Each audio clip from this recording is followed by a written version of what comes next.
And we're live. Hello. Welcome. Hello. Welcome to RRR The Breakdown, First Outbreak, Case 12. Quarantine is lifted? Nope. Still gonna need in space.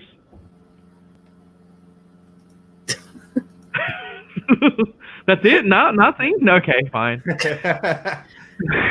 have a special guest. We have a Hi. special guest. Would you like to introduce yourself, sir? I am Void Ranger, and I talk about Power Ranger stuff on the internet. I mean, that's what we all do, I guess. But I am a YouTube reviewer, mostly for toys, if you can tell. But I like Power Rangers stories and lores and all that kind of stuff. So I'm here to talk to these guys. We got a huge Power Rangers fan in our show today. So, because we got a great Retrofection episode to do. So, so welcome, Void, to our to the breakdown. I think it's great to have you here, and we can discuss more about Power Rangers stuff in this episode and future episodes. So, well, I've had many breakdowns in my life, so I should be really equipped for this one. But don't have one on the stream. We're going to be having a fun day today, okay? No promises. Especially because Grayson's not here. No, Yeah, probably not. I'm joking. I'm joking, Grayson.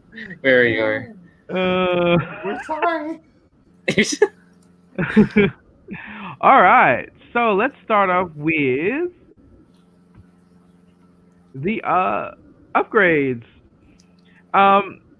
So let's start off with you, our guest. What upgrades do you have, sir? I actually don't have much today. With everything kind of being the craziness it is. Yeah. It's kind of like, I don't know, work has been kind of insane. Like, it's been hard to focus on other stuff, which is why coming on here was actually so interesting, because it was like, oh, I can get away from, like, I can't go into what I do. It's not like super secret or anything. It's just, it's what it is. But it's really been hard to focus on Power Rangers lately, you know, because of, I don't know, just all the stuff going on. So I haven't had a chance to really super interact with fandom or buying anything or doing anything lately. And it's kind of nice just to hang out with you guys. I know that's a little disappointing, but it's like it's okay. It's like I'm just trying to get away, you know. Yeah. Focus on the good stuff, and it's difficult right now, you know. Yeah. Okay. Cool. How about you, sir? Let's see. I cashed in. What My did you buy bank this account. time? I bought a lot of stuff. It'll come next week. You'll find out next week. Okay, yeah, we Breakdown. might talk about pre-orders. That's right. Okay. I mean, I'm gonna talk about one pre-order. I pre-ordered which he's not gonna come out till like October, like Black Series, Mandalorian, and Best Armor. Okay. Yeah. Because I saw it in Hasbro Pulse. I was like, okay, I need to get it because it's gonna get sold out, and I was right in like 10 minutes. So yeah, that was the thing. I bought my first and only Star Wars figure. I forgot what buy. And that was basically it. So I got a bunch of stuff coming in, and I'll show it next week. So yeah, that's it for me. Cool. Nothing much. Okay.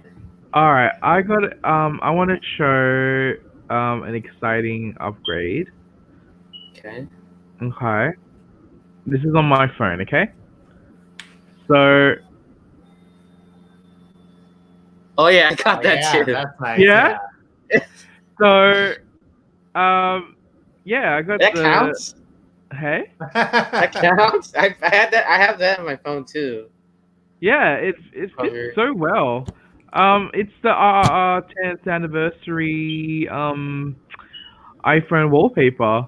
The art's done by Corey, Frozen Stratos, and the logos are done by Jurassic Samurai. So great job, Corey. And then you see, look at the three of us. We're more like writer-esque, right? Like they look Yes. like rangers. Yeah. Definitely look like rangers. And then you have the three of us here. They look like we're like riders.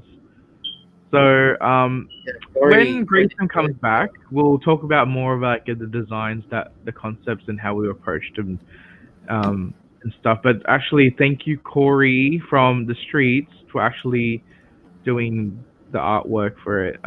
He does commissions, so you can slide into his DMs and if you want something done. Give him money so you can buy more soda.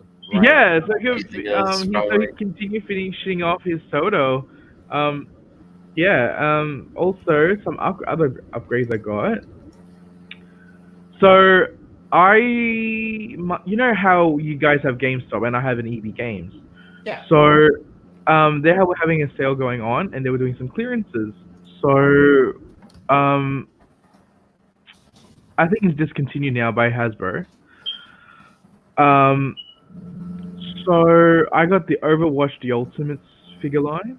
Oh, nice. So there's so they cost for Australian, it's $160 for the recommended retail price. Jeez. And I only got this for $50. Oh, nice. So it was a bargain, right? So what I did with one of the figures, because I have no attachment to Overwatch, sorry. Whoever's a big fan of Overwatch, I'm sorry. So what I did, it's a complicated game, to be honest. What I did was I customized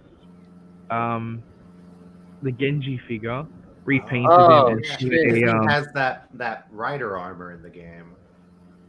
Oh yeah, he does. The Sentai. Yeah. The Sentai. Does he? Yeah, he does. It's like the anniversary skin. It's like he does like a bunch of Sentai poses, like Gonger, Geki Ranger, and phrases. So he actually has his own Sentai armor as a skin. Yeah. Right. He's green and stuff. It's neat. It's pretty cool. Oh, I didn't know that. You should look it up. Okay, I'll look it up. So I did a customize. I put Beast Morpher's gold's head and repainted silver, black the visor and all that. And then you can see the weapons there. They're actually from the Tronic. Oh. And I cut it up and colored that as well. So he was holding the Tronic weapon. So, and also you can see the vest. It's the Grid Battle Force vest. And yeah, so I actually wanted Scrozzle to become a ranger because we're not gonna get a Scrozzle figure anytime soon. So I might as well make him as a ranger. Exactly. That's true.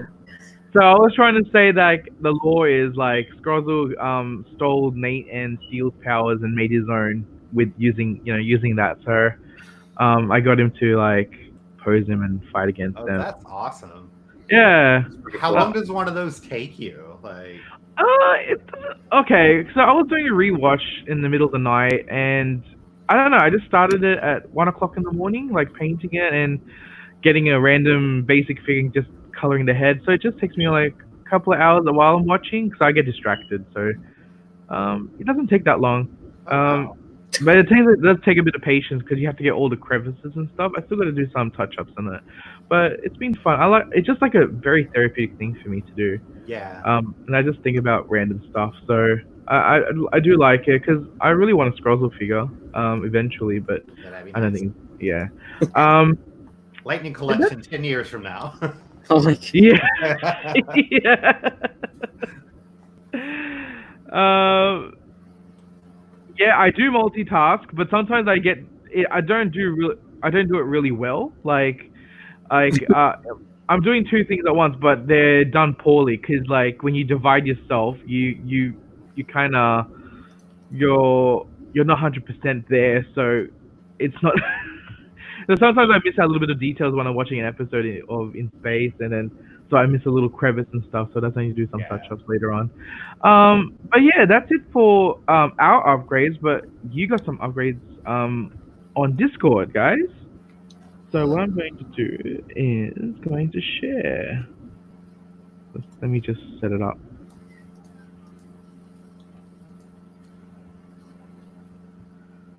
Okay. Let me just set it up. I haven't done this in a couple of weeks. I wasn't bothered to do it last time. because we didn't. Upgrades. Yeah. So we got 3 upgrades that I can identify. We got Cody, who says he's so late for the Corona Crossing party. So, but he bought the actual game, and I think he's building his village from there. Then also he had some eShop credits, and after having the Animal Crossing, and bought Sonic Mania at half price. Is that a Switch game as well, or is it like a It is. mini game? Okay. It's like an anniversary Sonic the Hedgehog collection. Not a collection, but it's its own game. But it's like, think about like Gokaiger, what it was for Power Rangers. It's kind of like that for Sonic the Hedgehog. Oh. So Probably Okay. Josh would like it. If he was a fan of Sonic. the game's awesome. Yeah. Very, very good. So Really? Oh, I'll have a look into that later. And then we got a guy named Void Ranger saying "ew." who is that guy? I don't know. I only know Old God. Yeah, right. Too many different names, too many personalities. No, I had the Go Busters mecha, and I had never put them together, and so I was like, I should probably combine those. So I finally did. After all this time, I put them all together and let them form whatever the hell that thing is. That thing is. I like it. It's a beautiful mess, isn't it? It is a mess. It is that. Is it still stable? Like, Yeah, he's actually still on the floor. Okay, See me, but he's he's probably worried not- The gorilla mecha. Yeah, you should be careful. Like, No, he was. All their ports are weirdly like loose. I've never had a toy quite that like fragile. Like if you touch any different part of him will fall off. Yeah. So, which is funny because if you look at the staff, that gray part towards the floor is actually broken. I don't know what happened, but the internal piece that's on the joint popped out on the inside. So what I did was I opened it up, and there's 2 pieces inside of it that are supposed to lock in together, but they wouldn't lock anymore. So it would be on a ratchet. So I took some tacky glue and just shoved them together and let them sit for a day. So now they don't have the tight joint anymore, but they still turn the way they're supposed to. So I'm like a Zord repaired man. So, See? add that to my list of talents. Yes. Wow. Yeah. So anybody who has a broken Zord, you can slide into Void Ranger's DMs as well. I can't promise it'll be better, but it'll be different. He just got his tacky glue. That's enough just to fix anything. That's true. It's like it's I don't know. It's God's panacea, so it fixes anything, including a running mouth. Yeah. But anyway, thank you guys for posting up your 1-ups on the Discord on the streets. Yeah, just keep posting up. We'll acknowledge it and we'll just mention it on our breakdown. So thank you. And so now it's time for Retrofection. Yeah. Man, look at that Astronema graphic. I love it. So much fashion. Yes. Power Serving Rangers looks. in space. Okay, I'm gonna exit out of this. I can't see you guys' mugs. But, all right, let me set up the banner so we can. All right. Okay. So yeah, we're up to Retrofection. So this week's topic is Power Rangers in space. So I asked you guys on the Discord for a breakdown of reviewing the show. Okay. So I asked for the motif, the music, the plot. So just a brief overview of the story, the characters, which are your faves and your least favorites, the suits, what do you think about the suits, highlighted moments, the toy line, if you actually have access to the toy line. This includes the Super Sentai Artisan, which is part of Mega Ranger, and then the overall score of the show. Okay. Yeah. So okay, let's All right, let's talk about the motif. Okay, what do you guys think about the motif of the show? So it's from Mega Ranger, right? Yeah, which is And video video game. Videos, Yeah. yeah. And then I had now, yeah, yeah, go ahead. no, Yeah. now it's in space. So what do you think about? Was it translated well? What do you guys think? Go for it. Well, it's kind of like what we were talking about earlier. Like they did a Mm. really good job of taking a Sentai that had nothing to do with the story they were presenting Yeah. Yeah. and making it their own. Like there's a few like bits and pieces of the video game stuff laying around, but if you didn't really know, there's no way you could know. Yeah. You know, they did such a good job in a weird way to say this, like deleting what Mega Ranger was to make it its own thing. So the motif for In Space, I always kind of got the idea from the colors of the suits and the Rangers that, like we were saying, this was some kind of contingency plan from Zordon because the colors match the original MMPR team, you know, minus Silver, who could be like a stand-in for White, if you will. But it looks like almost like this was that team that was supposed to get those powers in an emergency situation. So I like that it was like this. They never addressed it, but it was like this weird sense of continuity. You've got 6 years of world building leading up to this, and in a weird way, it kind of ties back to what the original team was. So I always thought that was neat. And if you look at Zane's suit, you could have said easily that he was just a White Ranger. He just had metallic armor. Yeah, But you could have that, but then his chest has the green squares on it. Yeah. Which was a holdover, obviously, from Mega Ranger. But you could have said, like, oh, this is a fusion of white and green. Way before Draken existed, it could have been something made from those two sets of powers, just brought into. So it was neat to see like a way of tying it together, even if they didn't want to tie it together that way. Like they didn't intend to, but it kind of worked out in their favor. And I really liked how they really touched upon the space theme. Like they went to like different planets, and like they're all different in a way. They're actually about space, you know. Unlike some other shows.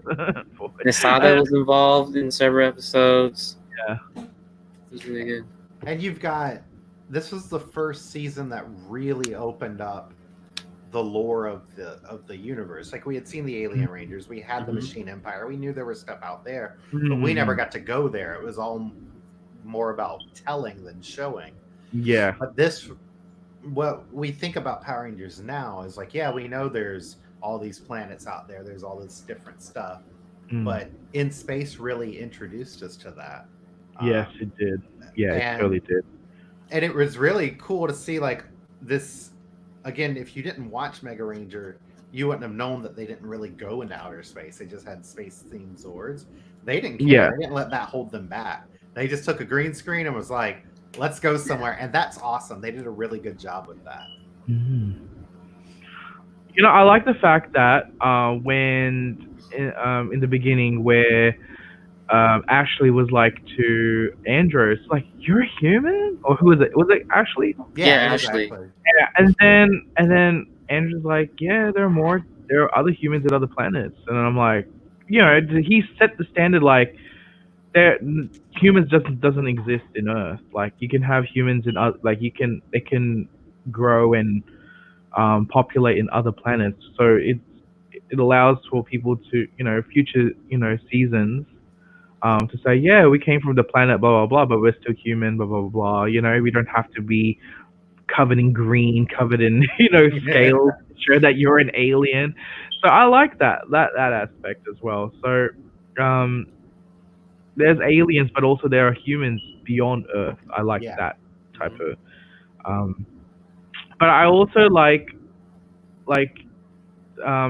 from going from video games to actual space stuff. Like we'll talk more later down with the suits and stuff. But the arsenal, if we can mention it, is quite nifty in the sense that it just suits with the show, and it's great that they adapted it and made it more spacey to our our liking rather than video game space. Because we could have just stayed with the video games and just We could rehashed have, the yeah. story.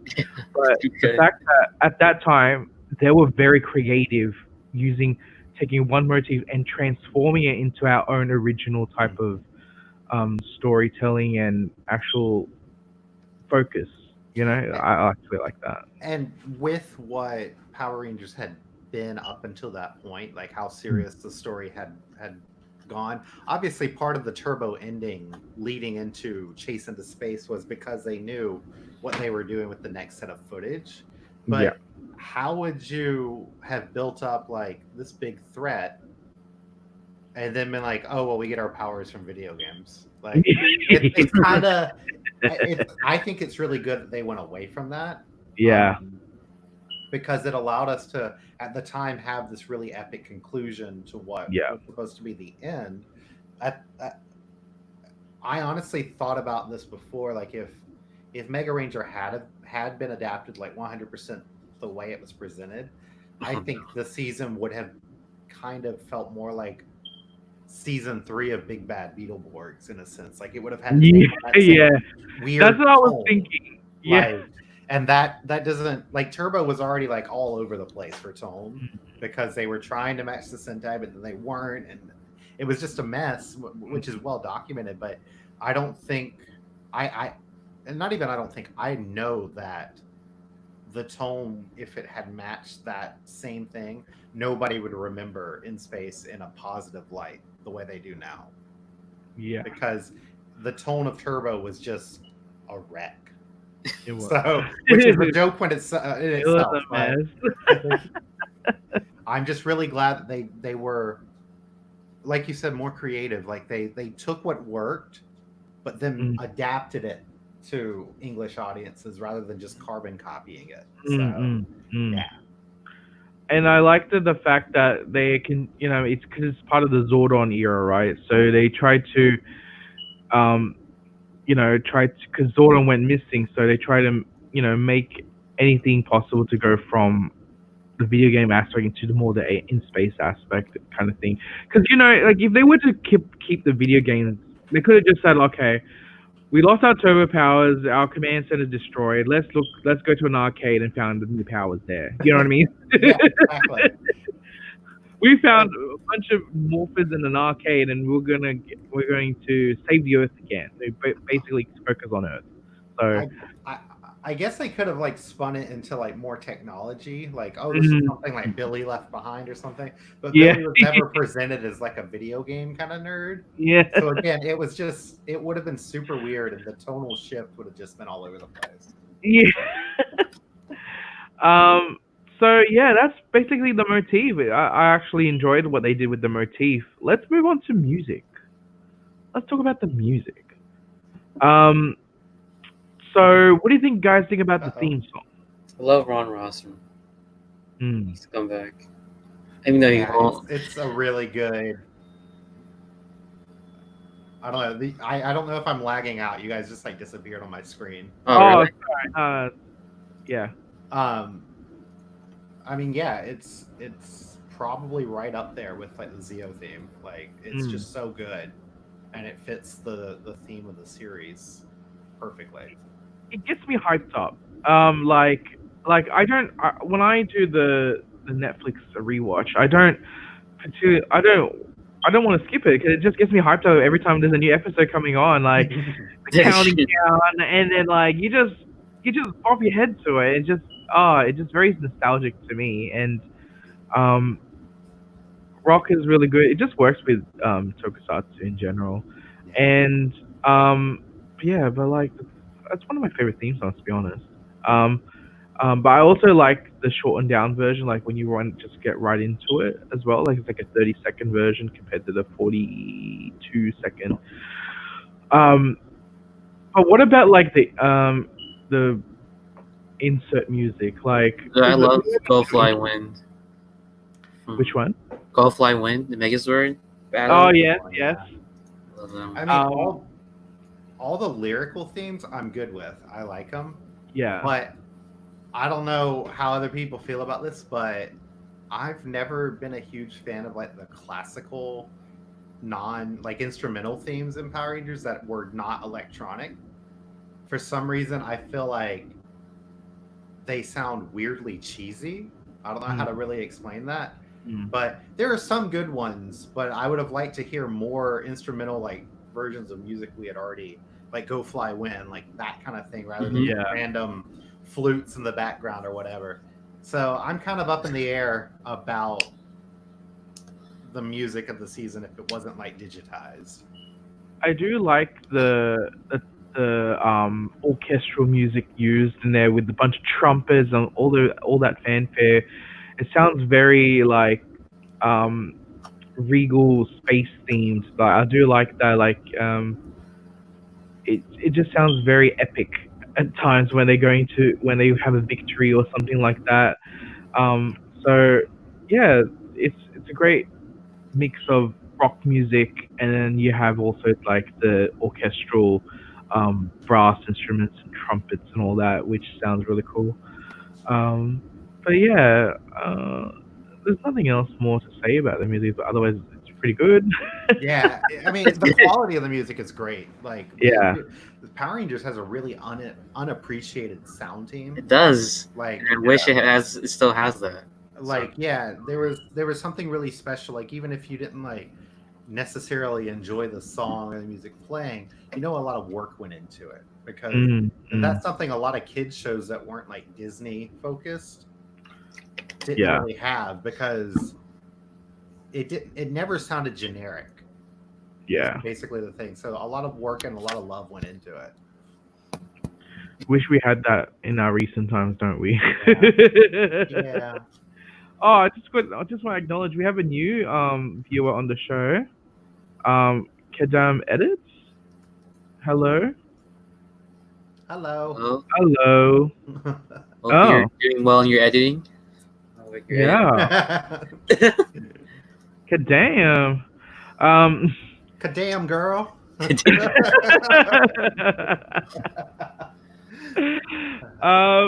All right. Okay. Let's move on to the nitty gritty stuff. Let's go to the plot.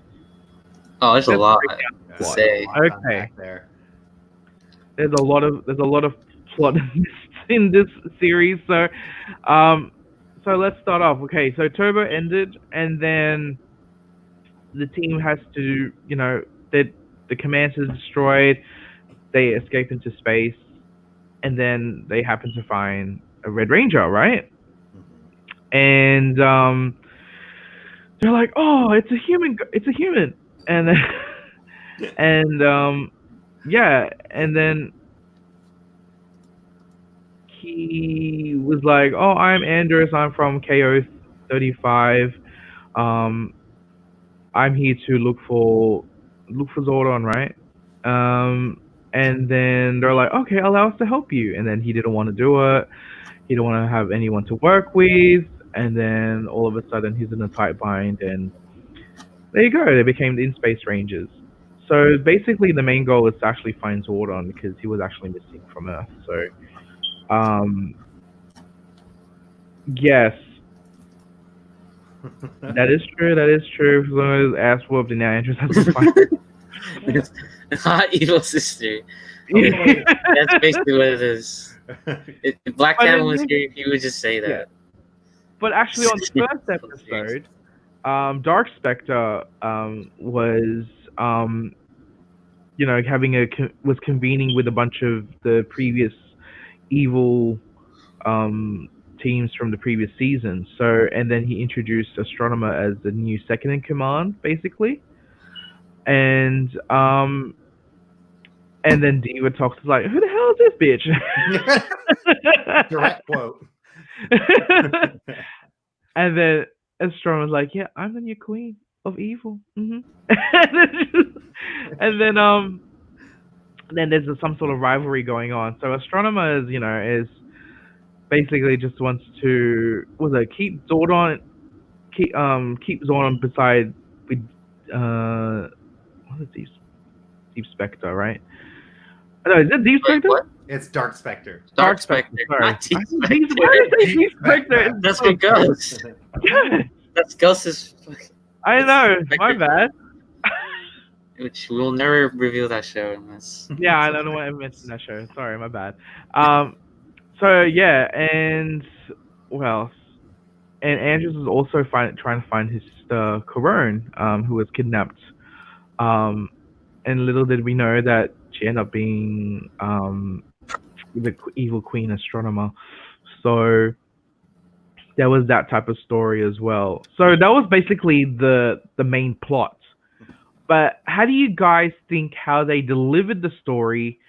What do you think are your what are your favorite parts of the story, and what do you think could be done more better in terms of, in your opinion? I'd like to hear your opinions about it. I really appreciate how much, in a sense, the plot is very straightforward. Yeah. And just like the pacing is pretty good in the show. Mm. And like it's just really cool to see how this, as like Void Ranger God said before, like it's basically the finale of the whole Zorn era in a way, in a sense, and how you have these little subtle references in a way, like stuck, like knitted through pretty well in a way, and I really enjoyed it. It was really good with how, like, you have different plots of, oh, Zordon's in this area maybe, and like them finding information to help rescue them, and like I really liked because one episode in particular, how Andrews got Mega Voyager was like through this western type of area of all the villains, and like he finds it through like a casino game, like which is pretty cool. Like that was really cool to see.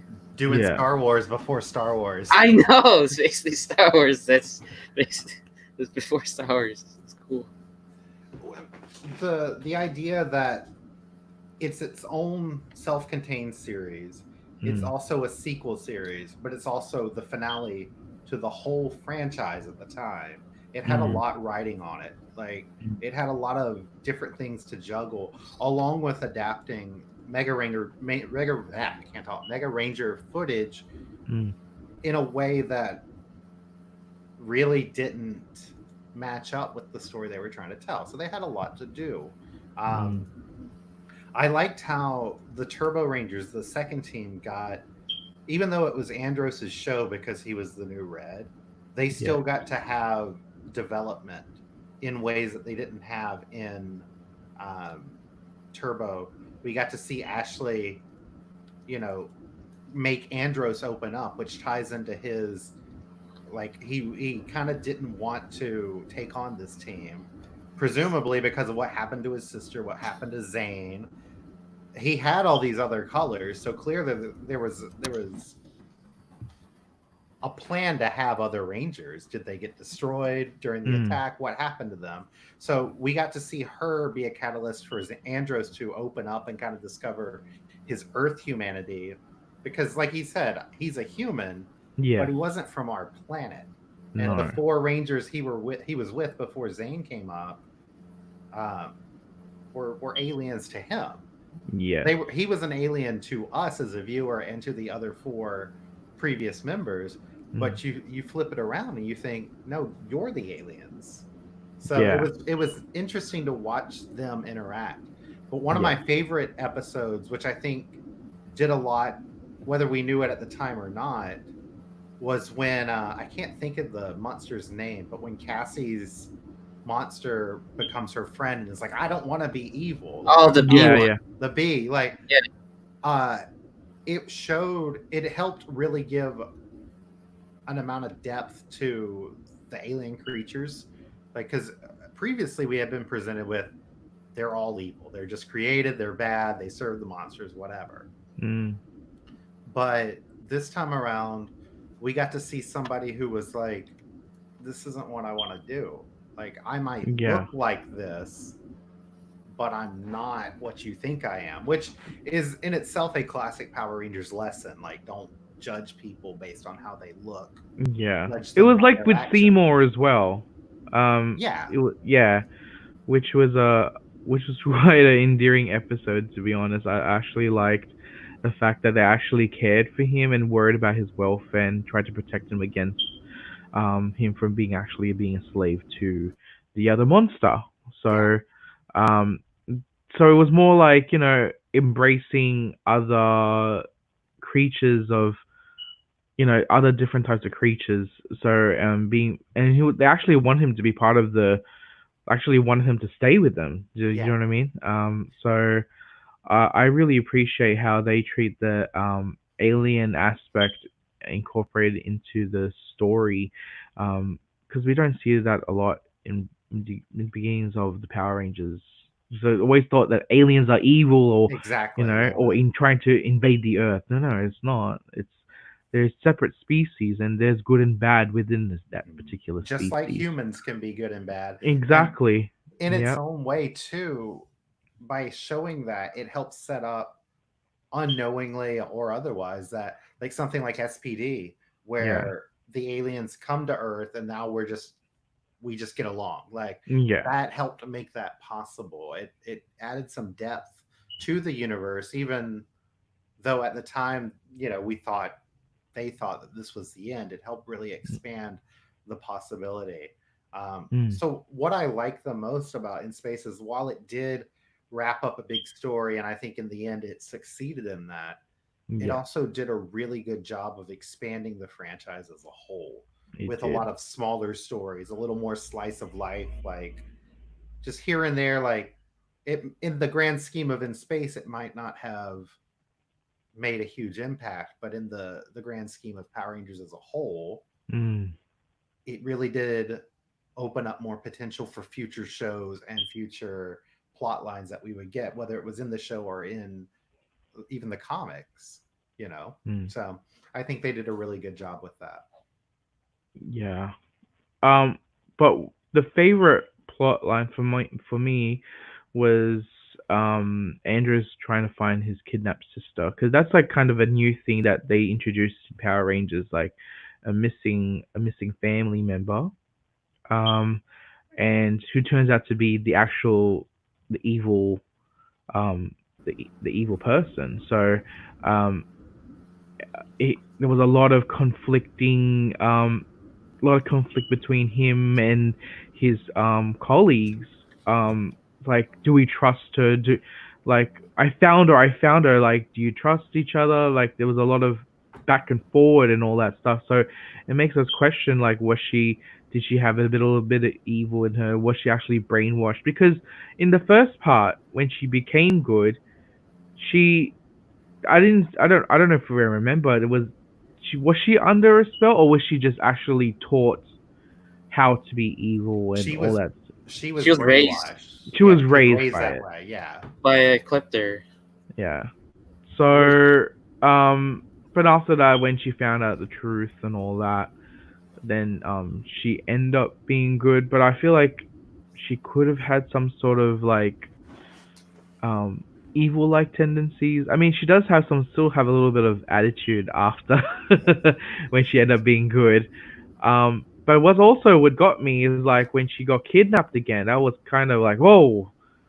When they said, oh, they got her like again, and I'm like, oh god, that's really gut wrenching, because to the point where they're allowed to put her in a situation to be an undercover spy and then kidnapped again. I mean, I would feel so depressed, like, because my sister got kidnapped again and she became evil again. So, something about that though is actually one of my least favorite parts of the resolution of Space is Corone was kidnapped. And that's a great story, and I liked that Ecliptor was more loyal to her as a father-daughter than he was to the grand cause of Dark Spectre and taking over the universe. So when he was captured along with her and also brainwashed and shipped, like in the end where all the villains get destroyed, I'm still really mad that they killed off Ecliptor, because I didn't think he deserved that. Yeah. In the end, I think he was more of a maybe not. I thought he was more like maybe what was his name from Lost Galaxy? Villamax? Yeah. Like honorable, like he would Yeah, do the right thing.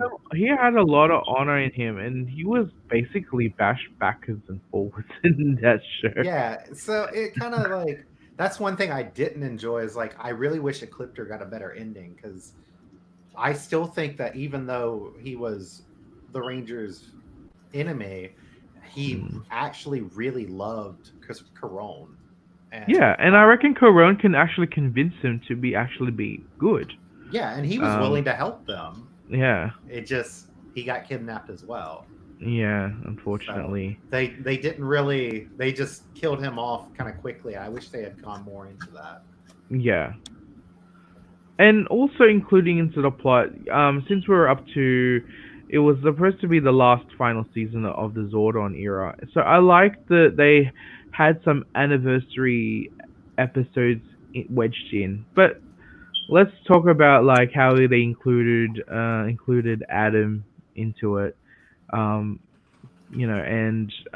they reintroduced the Phantom Ranger from Turbo. They brought back, which was bizarre. They didn't bring back. They brought the Ninja Turtles into it because that was another Saban project at the time, which was kind of it was a fun episode. But also they brought back Rita, Zed, and Divatox, the Machine Empire, all of their henchmen as well, which was fun. So it was more like an anniversary for the villains. You know what I mean? It was more essentially focused on that, and it was like already to the point where the villains are already taking over the universe, right? If Tommy, it was kind of they were on the road to being like Q Ranger, you know, trying to take over the universe. Mm-hmm. Oh yeah. Yeah. So yeah, it was kind of like that, and that was really. It didn't have to be like all the Rangers coming back and doing a one-off episode. It was actually spaced out in a nice paced manner, and it just reminds us, oh yeah, there's Adam still around, and there's Justin. Justin, yeah, Justin. Yeah, I forgot about Justin. I forget about Justin. I know. I don't know why I forgot about that kid. And they brought back, you know, the was a Mountain Blaster? Storm Blaster. And Lightning Cruiser. There we go. Yeah. See, they even brought them back. Those two machines. Yeah, back. those cars. They had some sort of personality, which is kind of fun. They did a good job, like sprinkling the little fan references around without making it about what had happened in the past. Yeah, and I would like to see that again, like for a 30th anniversary of Power Rangers, like just sprinkles. You don't have to make it like a one-off episode like Dimensions in Danger. You don't have to do the Dino team up this coming year. So I don't want that one-off thing and make it like, oh, it's right in your face anniversary. Why can't you just do little cameos or one-off episodes to make it, you know, like, okay, it is an anniversary season because we're trying to make us remember that, you know, we're celebrating that particular amount of years of a franchise. So I like what they did with that. But moving on, let's look at the characters. This will be fun. Let's look at the Rangers first. When I was rewatching Space, I felt like Andrews got the most development, which makes a lot of sense. Yeah, it does make a lot of sense. And it was easier for them to, at the time, it was easier for them to just cast one Ranger, right? Or one and a half, basically, because Zane was basically barely there. Yeah, I mean, it was so weird. He was there for like 3 episodes. Yeah. He went to the colony, KO-35, which makes sense. And then when he joined back the team, some episodes he wasn't even there because of Sentai footage. Yeah. But starting off with Andros. Andros is a guy from KO-35, human, out to look for his sister in Zordon. um, he he's sometimes he can be naive in the terms of because he's not aware of like how humans on Earth act. I remember the episode where he was befriending a The guy named thief. Chuck. Yeah, the thieves who was stealing Yeah. Adele's car, and it was like, oh, I could help you unlock this, and then he was like using his telekinetic powers. Yes, Grayson. I guess people with KL35 have that for some reason. It's cool. Yeah. So he was a friendly, he was a nice guy, like, but he's also naive in a way. And then when he realized, he was like getting tricked to do some bad things, like that he has some sort of good sense of justice and righteousness and all that stuff. So I do appreciate a Red like that. He's not like a crackhead Red. He's not he doesn't have to be a cocky, annoying type of Red. He's Wait, I don't think any crackheads Red existed before Andros, so Yeah. I yeah, think, thankfully. thanks for yeah, thankfully. What was the Yeah. first crackhead But there's a Red? lot of depth to him. There's a lot Yeah, of there was. he developed a love interest with Ashley. I mean that was maybe his ever first time falling in love. At first he wasn't really reciprocating with Ashley at first, because she was more into him than she was into her. But later on down the track, they got close, and but he at first with the Rangers he was a bit standoffish. Mhm. And then later on down the track, he got closer, and then he Just saw him does, off a bit. it softens him up. Yeah, so I do like it. Just works well because he is an alien, human, whatever, trying to adapt with 4 people from the same place. So, being outnumbered, you would feel a little bit. Oh, you know what I mean? You would be a little bit standoffish. But what do you guys think about Andros? Is there any thing you want to highlight about him? Well, as He's a far cool battleizer. as- He's a cool battleizer. Yeah. Him being standoffish it makes sense for the character and in somebody in that position because he's meeting 4 aliens from his point of view, but also we know something happened to Zane. We saw him get defeated by that monster. So again, like, what happened to Caron. He's going to be more guarded. Like, somebody who's going to go through something like that isn't going to want, presumably, to put up or put down those walls to potentially open up another weakness. Like, he doesn't want to get attached to people because everybody he's ever known, whether it's his planet, his friend, or his sister, and including his mentor, presumably Zordon, since he has such an attachment, has gotten kidnapped, killed, taken away from him. Like, why set yourself up for these emotional connections if they're just going to leave again? So it makes sense that Andros would be this hardened, almost like standoffish person. But then we got to see the character grow and become like these humans from Earth, these Earth humans, like he liked to call them in the first episode. Like, you see him not even just as friends, but in the end they were his family. Like, they helped him recover his actual family, but he cared about them just as much as he did anybody else. And that's really good character growth, especially for a kid's like TV show, So you got to see how Andros really developed as a person and learned to trust others in a sense, because he was ready to take on the Alliance of Evil all by himself. He didn't need anybody else. And if they hadn't found if they hadn't found each other, how would that have gone? He couldn't have taken them all down.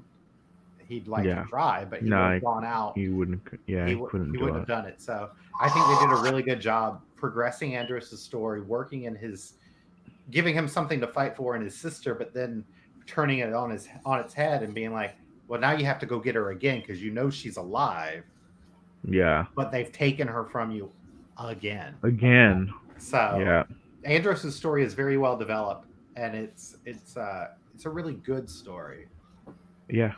And I do like his traits of him being a very good like investigator in a sense, like in the He was earlier doing a lot of espionage yeah type of. espionage type of Yeah. like I mentioned earlier with the I Mega mean, because Voyager he knows stuff. he's outnumbered, so he was at first he was using like little techniques of being able to sneak in into the a monster events and all that stuff and trying to get information. So he was doing that route instead of going charging on because he doesn't have anyone to back him up, so he needs to assimilate in a sneakily way. So I get like he has a lot of got a he's got a good tactics going on in Hmm. terms of like, and he does understand what's going with his situation of like he's outnumbered. So that was a great thing about him. I And do want to get a cape of him though. If I want to put yeah, on my yeah, and I do like how when we see him back in Infrared, he still does that type of stuff, which is cool to see. yeah, Yeah, When he comes back. and it's a good throwback.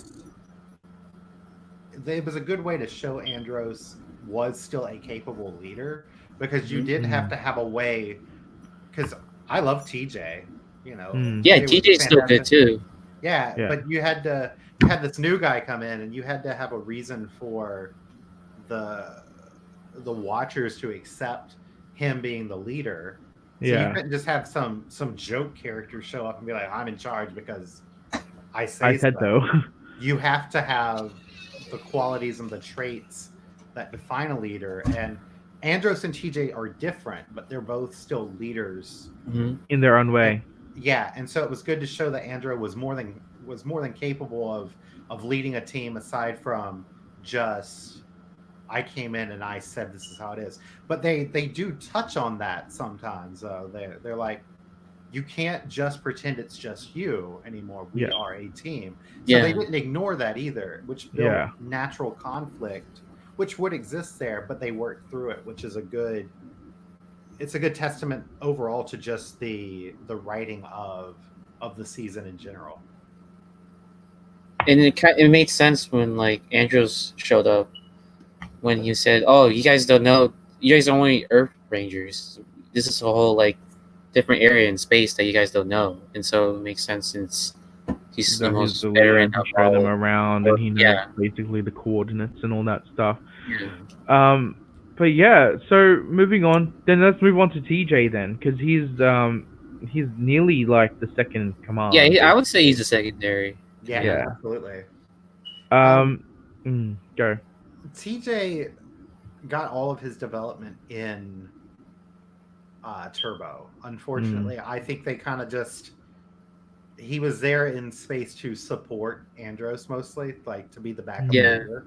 Um, I don't really think TJ got much more development than that. There was the episode where he Yeah. lost his memory, which was pretty Mm. much the only episode where I was like, "Oh, they're really focusing on him." And then he came up with the plan, if I'm remembering right, to defeat the Psycho Rangers. yeah. Yes. Psycho Blue. Yeah. The all the blue. Yeah. But other than that, TJ was just there, and it's He was, really wasn't he? Yeah. it's a good sign that they did such a good job with him in Turbo, proving that he could step up from where Tommy left. And people clearly love TJ still to this day. I'm one of them, but Mm. space really just kind of ignored ignored Yeah. TJ in general. Like he didn't really Mm. get too much focus. Yeah. Um. Yeah. See, I see, but you know what I see TJ though is that the other rangers still seek some sort of approval in terms of what the plan is, and he's like, "Yeah, we'll go with that." Like I see him as like an approving father role in the team. Doesn't necessarily have to be in the forefront because he's had experience as the leader. Um, so because he's not aware of like how things are run in terms of the space paradigm. So he still has some sort of leadership qualities as second in command, and the Rangers. I can still see the Rangers go to him and see some sort of tactician type of um, like strategies on how to defeat monsters and all that stuff. So I still, and he also does have some sort of like approving input in terms of like uh, initially accepting Corone Yeah, as the that one new episode. member. Yeah, so he was actually the one. It's like, okay, he was speaking on behalf of the four of them still, because they're still indifferent of how they feel about Corone compared to Andros. So I still see him as some sort of like a borderline co-leader of the In Space Rangers. But I really appreciate that he wasn't like presenting some sort of like animosity or any jealousness of like his leadership role has been taken over, because he understands He knew that what was best for them. he knows that Andrews is the best guy to be able to lead the team, and they're able to going on these space exploits. You know what I mean? So but otherwise, he's a great character. He's still a great character. Yeah, he is. Anything you want to say, Tommy, about TJ? I mean, and I do, and like as you mentioned before, I do like how TJ, like even though he thinks it's not right, he still has trust in Andros in a way, his leadership. Yeah. So I really like that about TJ. Kind of like stepping aside a little bit and like letting Andros lead in a way. So I like that about him. Because like in the Blue comics, they kind of touched upon how for some reason TJ was jealous that Andros was the Red Ranger. Oh, okay. Which, because in the Draken comics where like he comes back, different timelines, and I felt that was kind of weird in a way, since TJ in the show wasn't really jealous of Andros when he became Red. Because when TJ was the Blue Ranger at first sight, he was like, "Oh, that's cool. I'm the Blue Ranger." So there I wasn't think any. that to that point that he doesn't want like because what happened in Turbo is that they were in a crisis, right? Yeah. They were trying to escape from Earth. So I feel like he is willing to accept anything that comes by him. Like, so he doesn't. His main thing is not to become a leader. His main goal is to become a Power Ranger and help out. So I feel like that's what I'm getting from him. Like, he doesn't want to actually be the leader himself, but he actually wants to become a Ranger again and actually, assist the team. But TJ anyway, puts the needs of the team and the universe before his personal views. Like, if he was jealous, he didn't show it, which I don't think TJ would have been. Rocky just wants to have fun, man. Like, And then Rocky had a back injury that basically causes him. And also, yes, there is 1% of the fandom who has a crush on Decker. That's your thing. I don't judge. So robots need love too. I don't know. Yeah. So he had a crush on Siri, Megadon. Oh my god! The big Roland. Don't expose it like that. TJ is the perfect soldier in a sense. Like, he can put the needs of many before the needs of a few, and I think TJ is one of the last examples of a really cohesive leader character that didn't have like that, just kind of was like the all-in-one Ranger. He wasn't perfect, but he also wasn't like glaringly flawed either. And I really love TJ. I would love TJ to come back in some sense and be like this, the way Tommy got the mentorship of the Dino Thunder team. I'd love for TJ to come back and lead a team on his own. Yeah, I would like that. That would be really nice to see, like, because we've seen him in other team up episodes, here and there. But I'd like to see what he's up to now and how he could lead a group that was inexperienced, given what he has gone through as a Ranger himself. It's still cool to see him still do his Ranger duties, like in like Megaforce and like Ninja Steel that the show does. So it's cool. Yeah. Even if it was like a minor appearance, it was cool to see. And it's cool too because he, like, in Forever Red, he was red again. Obviously because of the name. But in Megaforce and in the Dimensions of Danger, he he was blue again. Hmm. So clearly TJ doesn't care about the rank attached to the colors. He just goes with whatever he's feeling or whatever the situation calls for. And I do like him to do, like, if he was to come back in a anniversary episode, chuck a Tommy and just switch between the two forms, and battle whatever monster he's fighting. So That'd be cool. that'd be cool. Doesn't have to be a master morpher. He could just have both of the morphers. So on basically, a ranger key. So rangers they can turn into past rangers. Basically. Oh my gosh. Okay, so let's move on to Carlos. What do you guys think about Carlos? I felt like he had the least amount, even less than Zane in terms of like sort of. In a way.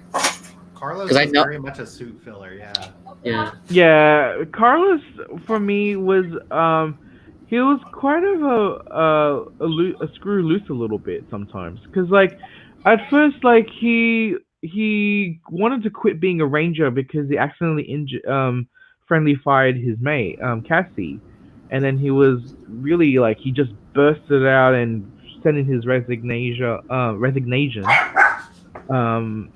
of being a ranger. Yeah, especially Sylvie. That's right. Yeah, Sylvie. Made him all go cuckoo when when she full asked him to, oh, can I get a rock from the moon? Then later on he felt really bad that her brother had passed on recently, and he was promised to her was actually getting a rock from the moon, and Carlos felt bad in that sense. So he had a bit of highs and lows with his mood. He had a lot of doubts of himself at times as well. Had a lot of temper tantrums at times as well. Well, you think about that too, but when he was introduced in Turbo, he was kind of a dick.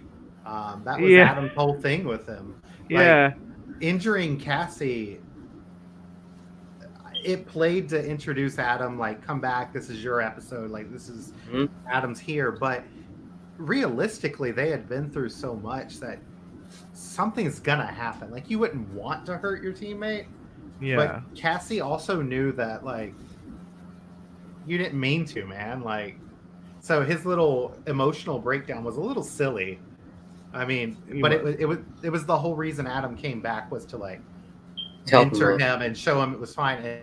But the plot served more than the actual character development there. Adam was just there to give Carlos a pep talk. So it was just basically something for Am to come back and tell him.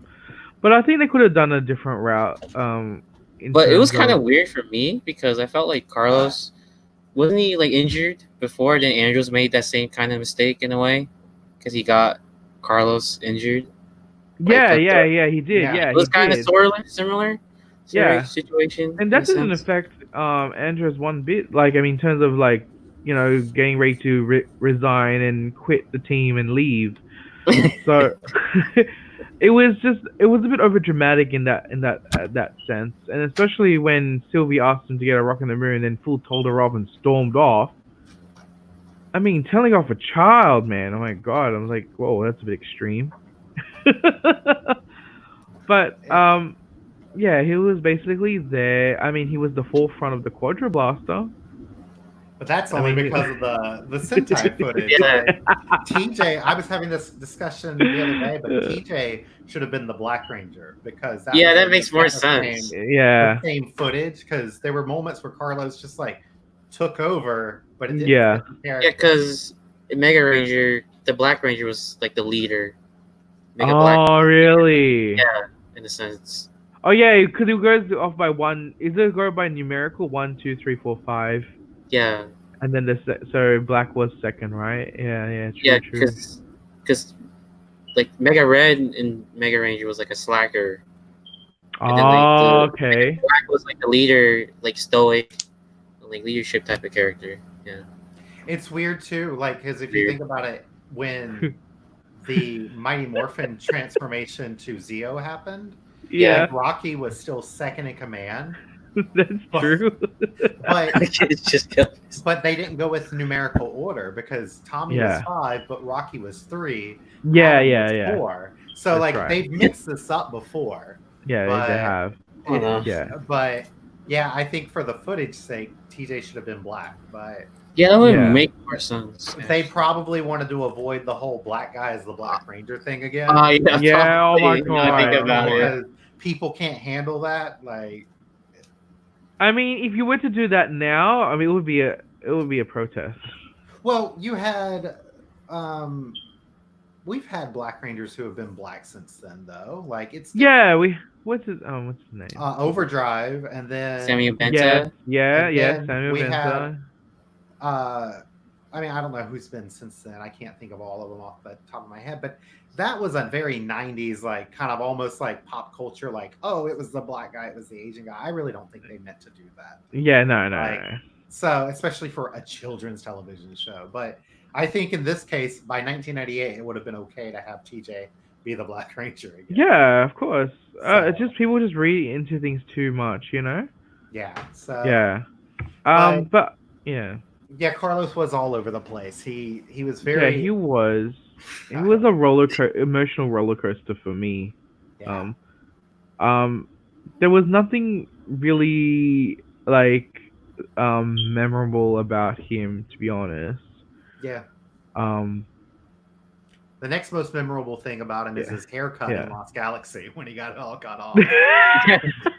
Like, he was angry and then he got a haircut. So yes. and then that was his version of a Snickers. Now he's happy. Yeah. He played Yeah. soccer that one time. Oh yeah. He wasn't he like a soccer player in Turbo? He was, and that because Like, he Adam was played- randomly a soccer coach. Yeah, and he was. I remember he was playing soccer and then he got like kidnapped by the Hummer. Oh, that's So- what that episode I just watched. yeah. Kidnapped by danger. Yeah. By the Hummer or something. Let's move on to Ashley, the Yellow Ranger. How do you guys feel about Ashley? I have always liked Ashley, like in Yeah. general. Just, Yeah. I mean, the Turbo 2 team, I've just really always enjoyed. Even Carlos, he meshes well with that group. Mm-hmm. But what always interested me about Ashley's development in space wasn't so much her romance with Andros, but actually ties more with her grandmother. Like, her grandmother's a terrible, terrible episode. I hate that character. She's annoying as shit. Grandma, was sit down. annoying. Sit down. and her But- boy's like, and I'm Oh, like, God. oh God, please. But- Shush. you never really got a chance to experience this team's home life. And Yeah. Ashley was a That's true, cheerleader. yeah. She was clearly the preppy one. She was meant to be like the Kimberly of the team, of that Yeah. version. Wait, Ashley was a cheerleader. Yeah, Did she you was a say that? cheerleader in I did not remember. Turbo. Turbo. Oh yeah. But I wonder what kind of family Ashley came from, because I think it was a very prim and proper, wealthy family where, like, her grandmother was trying to set her up, and her grandmother was kind of like, "Oh, I'm trying to do it to make you happy," and it was kind of kidified, like it's a kid's show. But Yeah. I have to wonder that if Ashley's family was almost a little snooty, and they'd be like, "You'd have to marry who we'd want to." I who feel would like be for the-" Ashley is really rich. Yeah, like what would be good for the family's name, the Yeah. business, or whatever. So Yeah, I feel like- that's the part of Ashley I wanted explored more. Hmm. You know, like as a kid, I didn't get it, but like watching it again, I was like, yeah, her family's probably got money. She's probably like, why is she at Angel Grove? Why is she not in a private school? Like, Yeah. what's going on here? So, but aside from Grandma, I don't really think. I don't know. Her romance with Andrews was good for him, opening him up. Yeah, it but was good. I don't think it really did anything for her, Yeah. No, it didn't. Yeah. because Ashley didn't really grow in space. Like, No, she didn't. That's the And thing. She's still like the caring, like happy-go-lucky type of girl. and so Yeah. if you take the idea of Ashley being from this prim and proper wealthy family, but then being a far more caring person than maybe her family was, you've got Mm. an interesting dynamic there. But they Yeah. never touched on it. They never so- touched base on that one. And she So was would you- basically the same the entire time. Mm. Mm. Oh yeah, and then speaking of families, I really liked how in Space they touched upon like Corone Andrews' parents, because I was like, oh yeah, I forgot about this. It was like, oh, they escaped KO-35 to like find refuge, and like so they're somewhere out there. So that was neat. They're still somewhere out. Yeah. Yeah, that was neat Somewhere. to have It's somewhere. it actually brings closer to home to like current world events at the time where refugees were kind of like a thing. So they kind of touch base in that, like where usually the parents will leave their children behind and trying to assimilate into another country and try to set up and then bring their children along. I feel like they were touching base on that. They were planning to do that. Kind of like, try to relate to, world-like events. So, that's appreciated in some sort of capacity. Mhm. But yeah, Ashley to me is as you guys said, I didn't get much other than her being interested in in Andros. But she's not an annoying character, but she's also just um I mean she doesn't have any like she's just happy to help fight along with the Rangers, but I don't see her like coming up with any plan or anything mind blowing as a Oh, you know.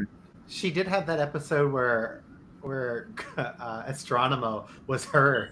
Oh yeah, the They body switched Oh, that's places. right. Yeah, that's So right. Yeah. but that was like the only time Ashley really used any kind of like crazy critical thinking. Like I Yeah. remember. Like Yeah. but that was a good episode. That was funny. Like it That was good. actually funny. Like, yeah, they actually pulled it off well, being each other. That was actually funny. And then you had like, of course, we had no way of knowing, but in that one, Corone or Astronomo was like, I never wanted to be a Power Ranger anyway. Which, Oh yeah, I I saw like, that. A, Yeah. We know where she goes, but B, Yeah. like, it was Again. it was foreshadowing to a point. You know what I mean? Yeah. Like, I never want to become a Power Ranger. but And then you see in Megaforce, Corona Yeah, she saying, says, I love being a Power Ranger. But then Like, cool. yeah, that is so good. That is so good. you have to infer that at some point, I still 100% think Corone was supposed to be a Ranger. pink, She was either going to be yellow or pink. Like, I Or like would the think Purple Ranger. purple with the actual, with I would the- love that. We know. Oh, it's yeah. purple. You know what? What I'm going to do, I'm going to customize the purple Space Ranger. That's Yes, it. do That's that. what I'm going to do. Yes. That was So, but you So know, keep you an have to eye. wonder what was she supposed to be? Presumably, she was. Like I would Yeah. have always It would have assumed been she the was. seventh Ranger so easily. So, it's funny to see her say that. Potentially have supposed to have become that, but still became one later. So that's cool. That's really. But again, that's in Ashley's episode, but it isn't about Ashley. Yeah, that's the problem. Yeah, but So Ashley kind of had the bad end of the deal. so Yeah. So moving on from Ashley, let's move on to our fifth Ranger, Cassie. I love Cassie. I love Cassie. She has a lot of sass. She has quite a lot of sass, doesn't she? She does. And yeah. she also had a lot of development, maybe not as much as Andros, but probably more than anybody else. Because her love interest with the Phantom Ranger comes back. You get to see them explore that a little bit. Yeah. You get to see her interact with the bee monster and go outright to defend him against her teammates. Like, Yeah. this, not only was she defending him against the team, like, we have to trust him, but also against Astronomus forces as well. Yeah. And then, retroactively, you got to see the character who came in Turbo as like not wanting to help Kat. She's like, I don't want anything to do with this. I want to leave. Like, I don't want to get messed up with this. I just want to go sing terribly and be a singer, and we're never going to touch on that again. And But then you get to see her come back in Lost Galaxy and show how much she grew.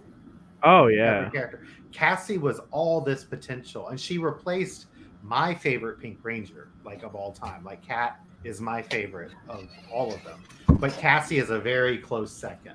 Apparently, there was Very a script that she was supposed to be the new Lost Galaxy Exactly. Ranger. Which Yeah. it showed pretty how cool. much she had grown in these 3 years. Oh yeah. So Cassie, I think, had the most character development of any of the Earth Rangers. And Cassie really took on a lot of leadership qualities herself. She was very forceful, but Yeah. not in like an annoying way. She really No. she had a lot of good qualities that showed she could have been the leader next to TJ, which, you know, is my couple. I really wish they had gone into that more. Yeah, Right. there was some sort of like, it wasn't that strong enough to say that they were developing feelings for each other, but it would have been a cool dynamic though, like if they were to grow on from that. But also, I like, the only thing for her is that she's a very vulnerable ranger. She does get injured very easily. But I don't know why that was. Like, was that Yeah. because the writers thought Pink Rangers had to be the weaker ones? Yeah, that's what I Because was thinking. I don't know. Cassie's personality doesn't really fit the Pink Yeah. Ranger mold, if we're Yeah. going by that. So I don't know what their logic was behind that. Yeah. Yeah. Oh, sorry. Because like Cassie was more upfront and like the tomboyish Yeah. type of. Yeah. Just So like you would think that Ashley would be the, the weaker one out of the two, right? And you would yeah, would think be Cassie, Pink Ranger. but yeah, But I It did doesn't- like their dynamic. Their relationship was very much like Kimberly and Trini, and even Aisha in their own way. Like their friendship, they had that episode where they were put under a spell and they didn't like each other. yeah, But I love it when lady characters aren't forced to be competitive with each other. Like we Yeah. had enough of that with Divatox and Rita and Estrada. It was nice to see the Rangers just being friends. Like they didn't Mhm. care she didn't care that she was into Andros. Like she Yeah. encouraged her. She wanted her friend to be happy. She Mhm. wanted her friend to be successful. And aside from like She's that a one, Panther Ranger. yeah, instead of that one episode where they didn't get along because of the spell or whatever, Because Yeah. the nails, supported whatever. each other. Yeah. You know, it was Ashley, yeah. very nice. I Oh, like this Cassie saw it. So dumb. I imagine he looks like Darth Vader under that suit. Yeah, or something. Imagine the Phantom Ranger was just like basically an empty suit. It could have been nobody inside that suit. We have no idea. He could have been robotic based on the Ruby. Like, Yeah.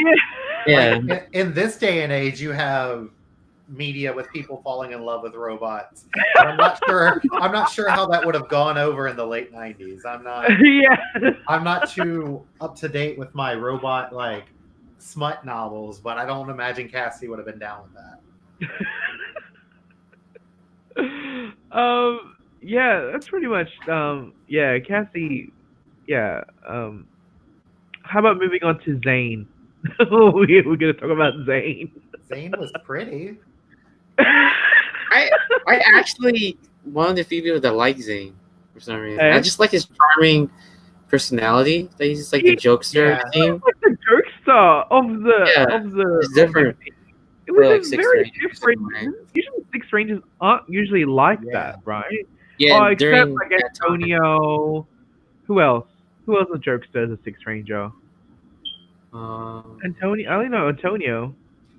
I mean, I guess you could say Cyber Cam, but he wasn't really the Ranger. Yeah, he was Yeah. the Ranger. But yeah, Zane was there. He was on and off. Yeah, let's rack it. Yeah, let's rack it. Let's rack it. Oh wait. I like Zane's personality. Like he was fun. He was a good dose of humor, but Yeah. like in the right way. Like Yeah, not, in the right way. not too Yeah. much like silliness. His romance option with Caron was cute, but they never. Yeah, I wish they Yeah. did something more with that. That would have been really cool. They kind of Uh, did. I mean, they could have done Sort- something with that in. They could have done something with it in Lost Galaxy. He could have had a cameo or something. Yeah, That Oh would yeah, have been that was right. but like his last scene of the series where he props his feet up and he's like, "Yeah, that's typical Zane. That's perfect." Like yeah, that yeah. sums him up. But he was very much like just kind of there. But Yeah. at He the knew. same time, he wasn't because the footage wouldn't allow him to be. Yeah, and he knew when like to get kind of serious, or he took it too far at times. Yeah. Yeah. And then like where he had to recharge his powers and climb Lightning and bolt. get lightning strike. That showed he had That's- bravery, but Yeah. Yeah. He like I liked it when they defeated the Psycho Rangers, and then at the ending scene of the episode, Andrew was like, "Hey, there was like a Psycho Ranger in the battleship, would end up being Zane." He was dressed up as Psycho Red. So that was I just giggled a little bit because he was like, "Hey, it's me." he's gonna get himself hurt. He ended up doing a takedown and paused it for the credits, which is pretty funny. It's not anything to do with Zane's character, but his suit is one of my favorites. Yeah, it's Yeah. pretty That cool. that suit is so slick, like it's so good. Lightning Collection win, Like, I really, yeah. I liked it. What else did I like about he has a him? cool Like, buggy thing for some reason. He had Oh yeah, he has that little ATV thing. yeah, out of nowhere. I guess. I wish he had come back with the Psycho Silver look in Lost Galaxy, but Zane's one of those characters that just kind of disappeared at the end of In Space. yeah, it basically did. You Yeah, see him in the background, like in Megaforce, but I just remembered when he found out that astronomer was Corona. He was like, "Oh, I knew there's something good about her." Oh, yeah. And then, like, Andrew's like, what? You dated her? It's like, You it was, dated her? Wait, that one? There's a one day? Like, yeah. that was funny. That was hilarious. Like, Amazing. oh, they could have Fun. made something. Oh, But Like, see, during that- did he date Astronema or did he date Corone? Like that's Oh, the yeah. thing. in theory, he dated Astronema because she was Yeah. still. So it's a little. It's weird when you get into that like personality aspect of it. Yeah, but I would like to see something in the comics, them getting back together or doing something, because that would have been something different. But otherwise, yeah, I wish he, put it like giving permission with the footage and stuff. I wish he did actually appear in more episodes, just to be a little bit more into the team and stuff. But otherwise, it was nothing to He necessarily complain about. Yeah. he did kind of like step up in Countdown to Destruction. When Andros was on the Dark Fortress and he led the team in their final charge, which was good. Though, kind of tying back to what we were saying about TJ, I kind of wish TJ had been the one who did that. But Yeah. for the reason of just like the shot composition, it made more sense for Silver to be in the center to make that Yeah. shot stand out. So I see why they did it that way. Yeah, But- yeah. He did step up for that, which was nice and good, kind of like a good last impression for his character. Mm. All right, so let's move on to villains. Let's start off easy with Astronomer / Coburn. I mean, probably one of the Yeah. best. She's one. probably the MVP. Would you Yeah. say she's the MVP of the season? I would say so. yeah, she's campy. She chews the scenery. She's all over the place, and she's fashionable while doing it. She's a great character. Yes. She snatched my wig and added it to her collection.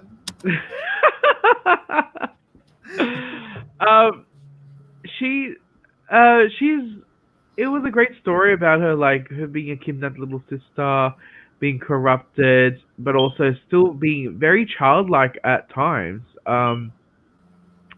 Like especially with when she had that day with Zane and he stood her up, and so like I never ever want to see her ever again. Like she had very childlike qualities because she wasn't really, she didn't have any some sort of like maternal figure, paternal. Or she had Eclipto, but she didn't grow up with like with morals and stuff. So she's very kitty and innocent in terms, but in an evil way. Do you Yeah. get what I mean? She's Um, naive and very naive as she well, had her childhood ripped from her. So basically. presumably, like as soon as Darkonda dropped her off, they just immediately started turning her into a soldier. So Yeah. she, like the childhood she did have was up until that point with Zane in the park wherever they were, Hmm. and then that was it. So she never got the chance to kind of develop as an adult. She just got instantly forced into this new life. Yeah. And did she develop telekinetic powers too? Yeah, she did when she was younger, right? Yeah, Yeah. she had But all, she never ended up using it as an adult, though. unless her magic as astronomer was like developed from that. Yeah, But that's how I no, was. I would like to know more about that. Like, did she actually develop from the telekinesis? Because Andros' telekinesis is not that quite potent compared to like Zane's a little bit more up, but I feel like it's not finessed as I would like it. Like he could do little simple telekinetic powers. I think they could do more training with that eventually. But I thought, that was Wha- quite interesting. I wonder if astronomers like power as astronomer was more she was infused with Dark Spectre's Yeah. abilities, Yeah, that's what I or would think too. did they kind of train her latent abilities and she was able to branch out into something a little crazier? Like what would have happened if Andros was more developed? Or Mm. since they never touch on it, you don't ever know. But we Yeah. also never see Corone using those abilities again. No, we never did. So Especially in Lost Galaxy, we never. I didn't see. I don't. As far as I I remember, I don't don't remember remember. it. Yeah, I Yeah. don't think she did. So, Yeah. what was that? Was that like a KO-35 thing? Like just everybody had like the innate ability to do it, or was that Yeah. something that maybe was a part of them training? Because either way, you think about it, like whether she was kidnapped or she was raised by her parents, both she and her brother were being raised to be soldiers. Yeah. They were you can assume they were being raised to be Power Rangers. Yes. So and being kind of born into that life rather than being chosen or choosing it is kind of nuts. Like they were child soldiers essentially. And it's Yeah. because Zordon clearly had his eye on them for a very long time. So I don't know. It's just kind of weird to think about it. Like these Of which kids way? were raised to be fighters. Yeah. Um. What I liked about Corone, I mean, the actress basically, Melody Perkins, is that how she portrayed the character really well, like from super evil being to super innocent and super nice. She has very good acting ability in that sense, and which made the character portrayed really well, which everybody resonates. Everybody just remembers Astronomer in the Power Rangers fandom, which is great, and and the story is quite tragic when she got kidnapped again, um, uh, and then she got she portrayed the brainwashed evilness really well in that arc of the series. But I think she's probably one of my favorite villains of the Oh era yeah. in that time. So there wasn't any comics done about Astronomer post Power Rangers, was She Well, there? was she was in really the prevalent, psychopath. the psychopath, Oh yeah. and that Okay. was Well, and how was she portrayed there? Because I Oh. Yeah, Yeah. it was a little weird. Yeah. I mean, I can't. I Like I don't I know. kind of know what I kind of know what happens to Twitter and stuff, and like Yeah. read what happens, and it's like really weird because like it kind of tarnishes. There's like a rift between Andros and Corone in a way. Right. Because like Yeah, Corone is like pro Psycho Rangers, Oh. and like I think there's a panel where like the necklace I saw somewhere online where like the necklace that it has like gets torn up because Andros gets mad at Corone Oh, right. that's just for signing with the Psychos. It's just not good. in my opinion. it's weird. It's I don't know. You never felt that animosity. I guess I guess it could have been there, but it just felt out of place. I don't know. Yeah, it felt really out of place because I feel like Andros like after finding out finding his sister for like so many years, I think he would just not be so aggressive towards her. Yeah. In a sense, even if it's just psychos. And it's not like we never saw Astronema again after Power Rangers in Space, but we got to see her in Lost Galaxy. Whoa! Look who appeared. Oh, whoa. You guys were talking about Astronema. I had to jump in real quick. Yeah, come in. But you got to see Astronema as Corone. You got to see Corone's personality. Yeah. She was very reserved and quiet, but willing to put herself on the line, like obviously impersonating Astronema to get the Quasar Saber. So you had an idea of what her personality was. And then I felt like the psychopath kind of like just did whatever the hell it wanted to.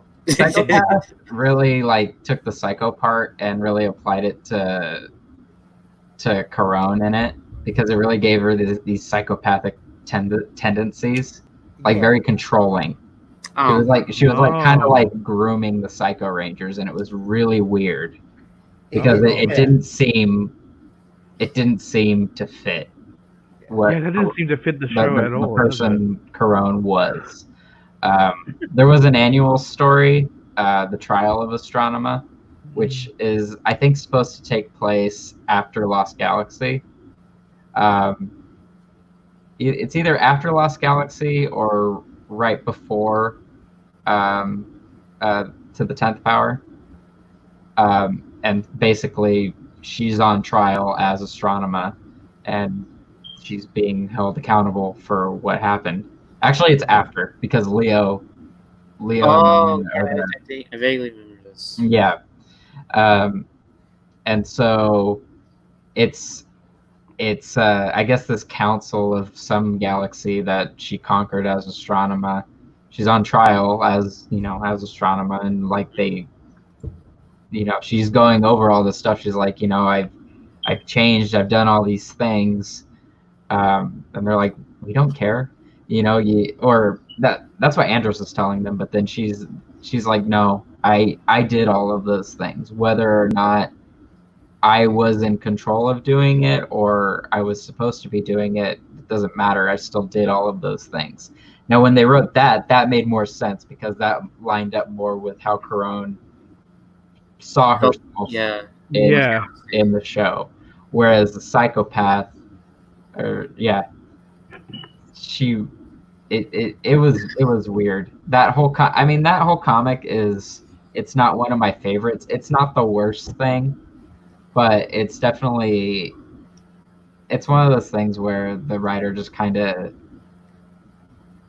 they saw something that wasn't there, and they just kind of, I guess they thought they saw something and they ran with it, but it just wasn't something worth running with. It felt like they wanted to give her edge, but like they went too far in the wrong direction. Right. It's like, how much edge do you need to give her? I mean, she was already a villain. She conquered all these galaxies before. Because you got to assume, like, how old are Andros and Corone? Like, probably like 18, 19. Yeah, 18, 19. Right?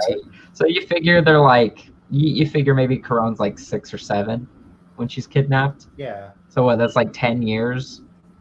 Maybe like the past 6 or 7 have been her kind of conquering stuff with Ecliptor, and you know, it just that makes more sense. It doesn't make sense for her to.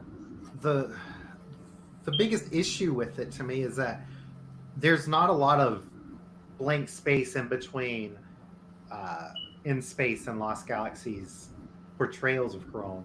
And in Lost Galaxy, we the viewers saw the actual redemption arc.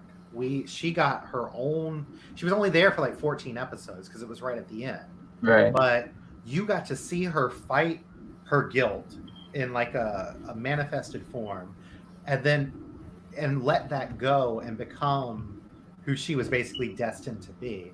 And then the psychopath comes out, and it's like, well, maybe she wasn't actually all good. She's kind of got this darkness inside of her. But again, we saw how that played out. It didn't make sense. It was a huge retcon if you're going to count it in continuity with the show. But if you're doing it as like its own separate thing, it still doesn't really align with the character. Not at that point in that character's life. So I don't know. I didn't like that portrayal at all. Galaxy lost his 6 years. Yeah, it's that whole comic is just very weird in general. But hopefully they won't fuck up the Time Force one, but they probably might. I mean, it's a different writer. So I don't know. It all depends on it always depends on what the person writing it kind of interprets what they're saying. Yeah. It always depends on that. And I guess this person just interpreted something very differently.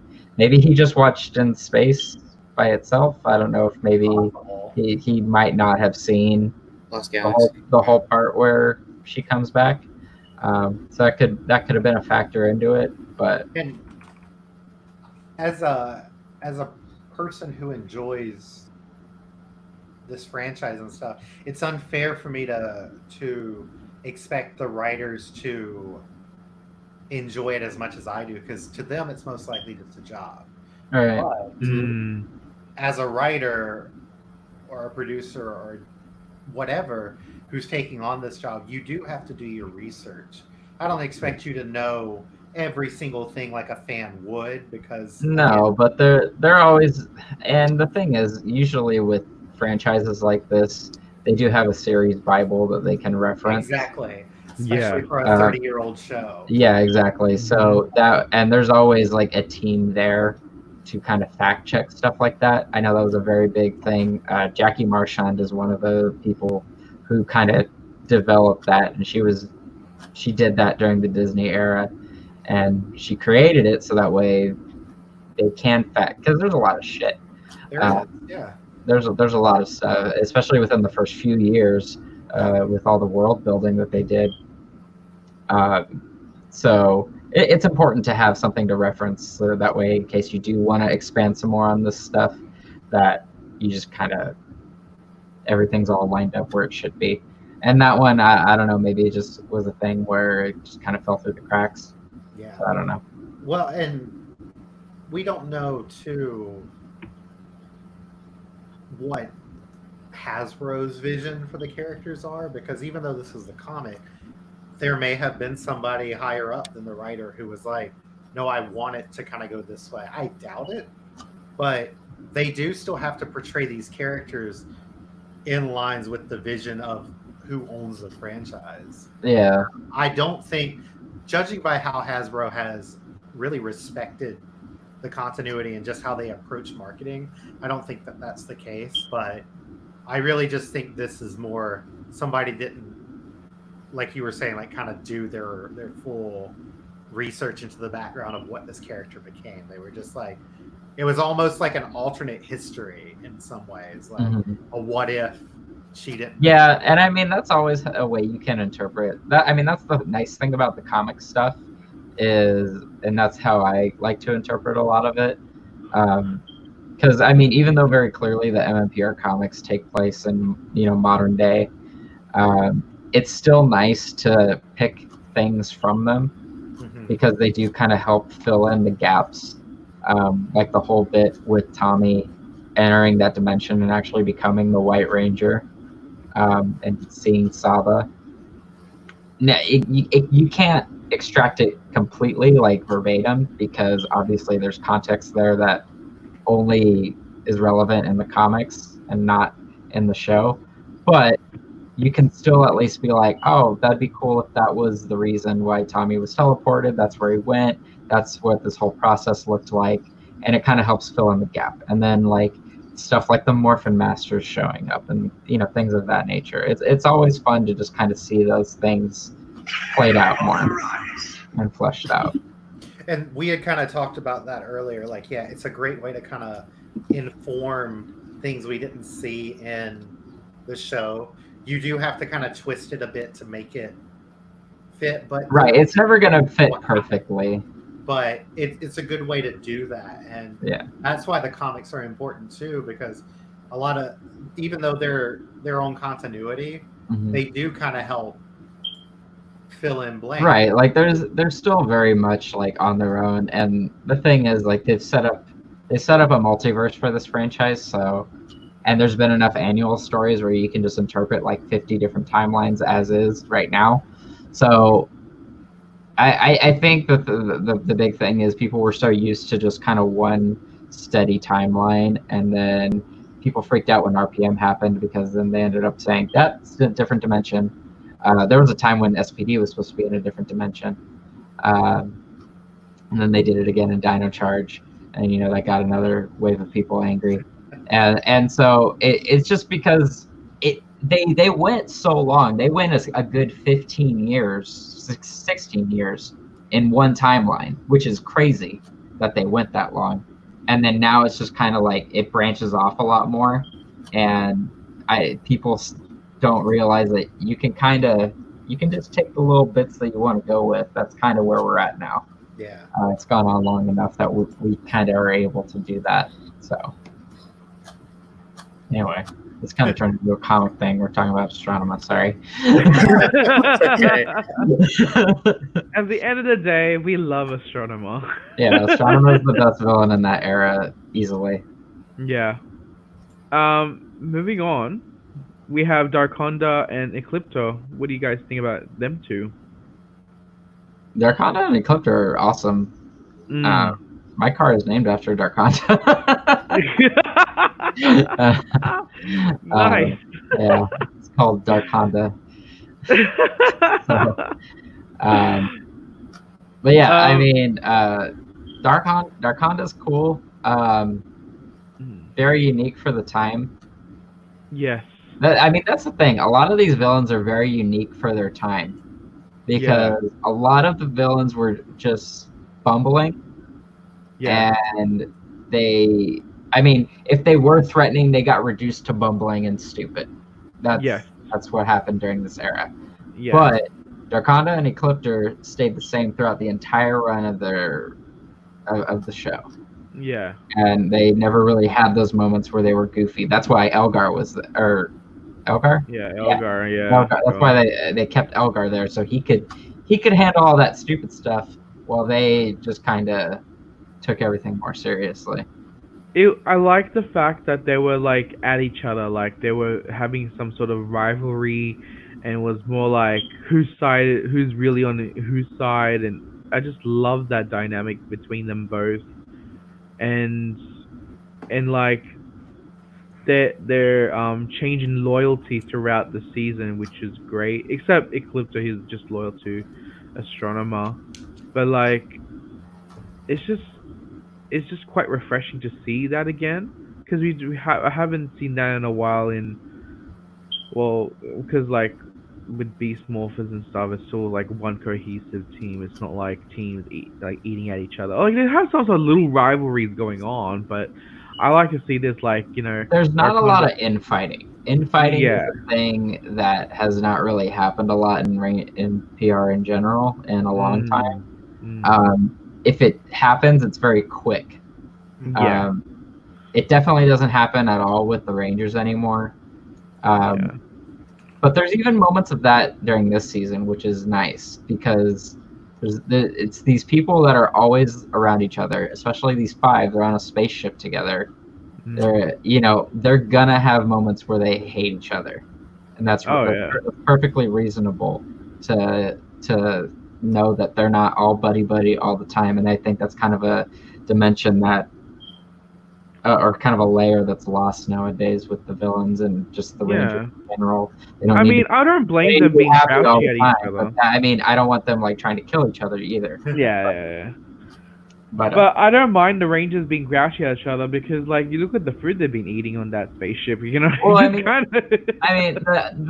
thing I always think about is the episode during the Psycho Ranger arc where Cassie gets kidnapped. Yeah. Her and Ashley were fighting earlier on in the day. She ends up getting kidnapped, and Ashley's like, "Wow, that was really stupid. Why were we fighting?" And it wasn't a spell. It wasn't anything the villains did. It was just their human nature. Yeah. And that's what I like. There's that just general nature of them just kind of trying to look out for themselves. And that's present with the Rangers and the villains, and that because of how Darkonda and Ecliptor just kind of are in general and behave towards each other and everyone. Darkonda's just looking out for number one. He didn't care about anybody else in the galaxy. No, he didn't. No, he wanted to be the top. And what do you guys think, Void? What do you think about Darkonda and Ecliptor? Because you were a BRB. Well, Ecliptor is one of my favorite villains in the series because he was evil, but he wasn't necessarily evil. He just kind of did what he needed to do for Astronema. We never got his background. We know that he and Darkonda did not get along, and we know that he raised Astronema as his own daughter. But what were the circumstances that caused him to work for Dark Spectre? Why was he there? Was he there because she was chosen to lead his forces? Or did he actually believe in what Dark Spectre was doing? Because when Astronema realized, I'm Andros' sister, I'm going to go back to that, he followed her. His loyalty was to her. It wasn't to Dark Spectre. It wasn't to whatever. He had to be brainwashed or chipped just like she did to go back to the evil side. So I thought he was really complex.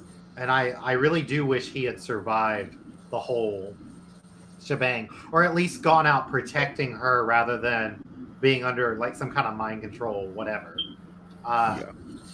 Darkonda, honestly, it was very much just like a monster form to the Psycho Rangers to me. Like, he's that same kind of personality. He's a bad guy. He does what he does, and he does it well. Yeah, Darkonda's just a dick.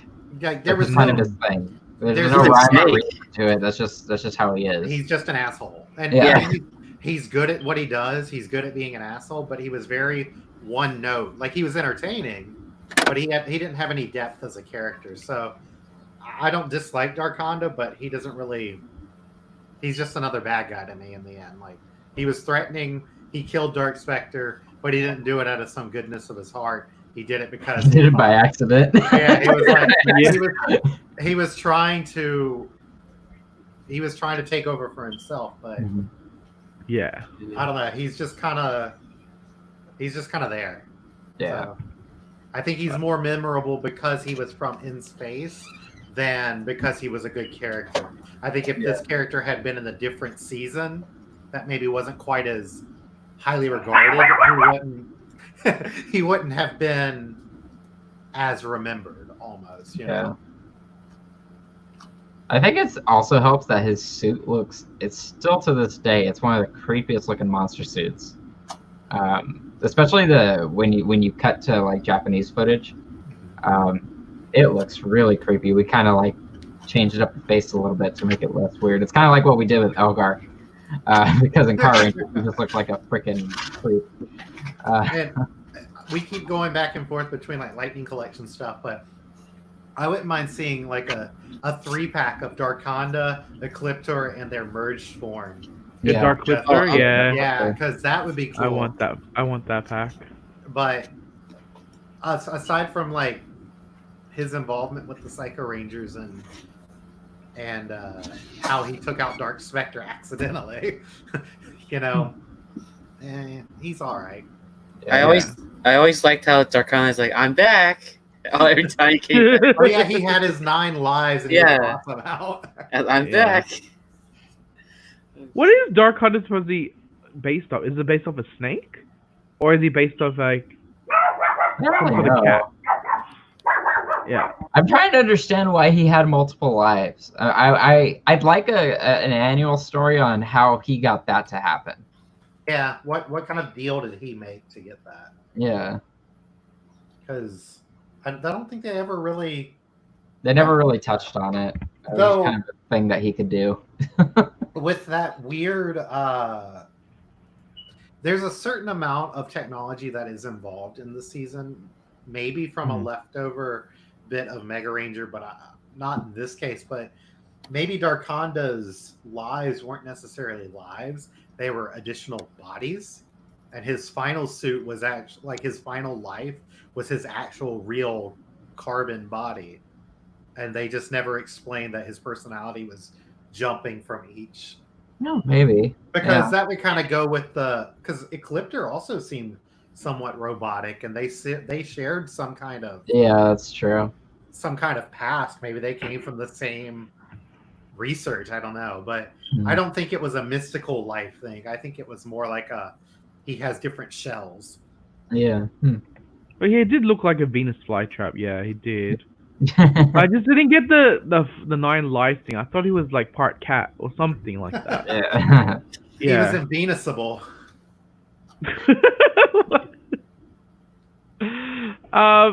Those are the main ones. I mean, should we mention about Dark Spectre? I mean, he was just there. I mean, yeah, Dark Spectre was the Malagor suit reused. Dark Spectre was a means. I mean, I like it better than Malagor, so that's not hard. That's not hard, but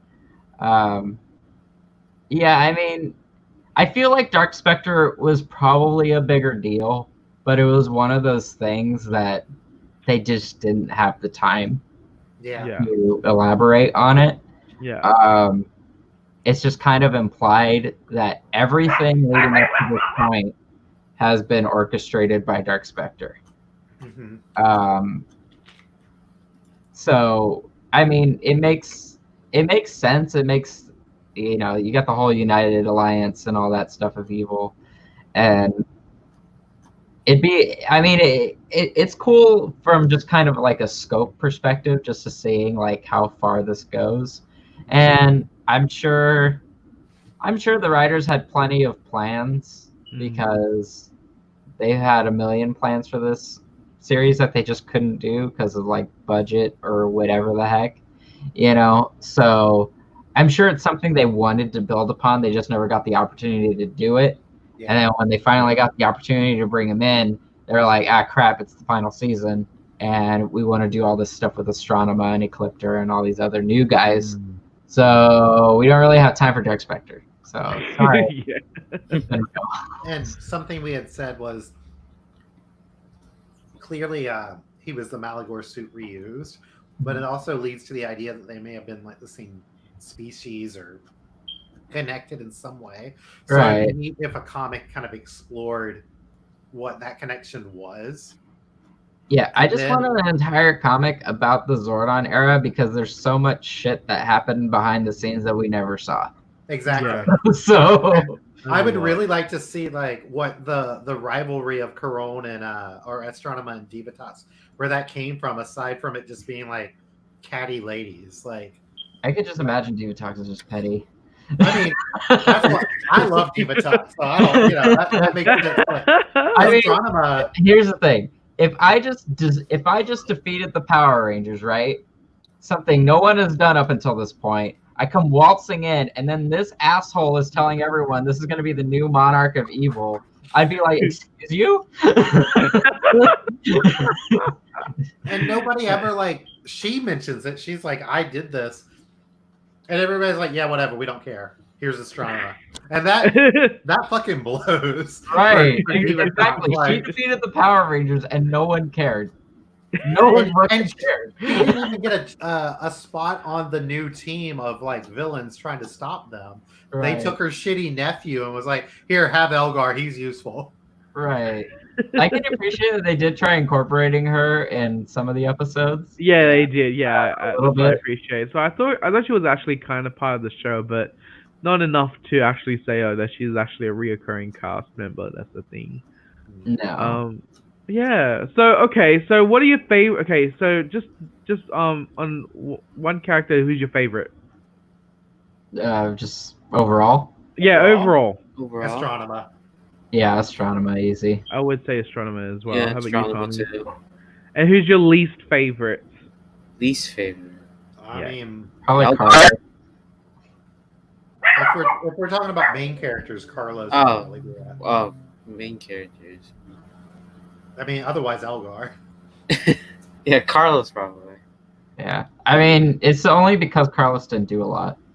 Yeah. I would also say Carlos as well. Yeah, Yeah. I just feel like his outbursts and Sylvie! Yeah. I hurt Cassie! Oh no! It's like they didn't know what they wanted to do with him. Like they didn't know if they wanted him to be partially like a leader or partially a crybaby. So They kind of were in a corner because they're like, okay, TJ's obviously second in command. Ah, crap, the Mega Ranger footage has Mega Black doing the second in command stuff. All right, well, whatever. We're not throwing TJ in the black suit. Put him in blue. Give it to Carlos. It doesn't matter. Sentai footage is weird. So let's do whatever we want anyway. Yeah. So, and I can appreciate that. I mean, there's always weird crap like that with Sentai footage and PR anyway. Yeah. So there's always weird inconsistencies like that. There's one episode of Turbo where they're doing the Car Ranger roll call and Adam's just like spinning and spinning and spinning. He's doing like the twirl or whatever. And he's like, "Oh, sorry guys, I'm just so pumped up." It's like, okay. Oh my, that's cringe. Like, all right, He's so Adam, pumped he doesn't whatever. even need- Yeah. Oh my, that sucks. Okay, so moving on to suits. Let's talk about the suits. You know what's great about the Psycho Rangers and how great of villains the Psycho Rangers are? The Oh Psycho yeah, Rangers the are some of Psycho the best Rangers. villains. Oh my god, they were main. Kidding. The Psycho Rangers didn't do anything. They were just there as a plot device. Ah, yeah.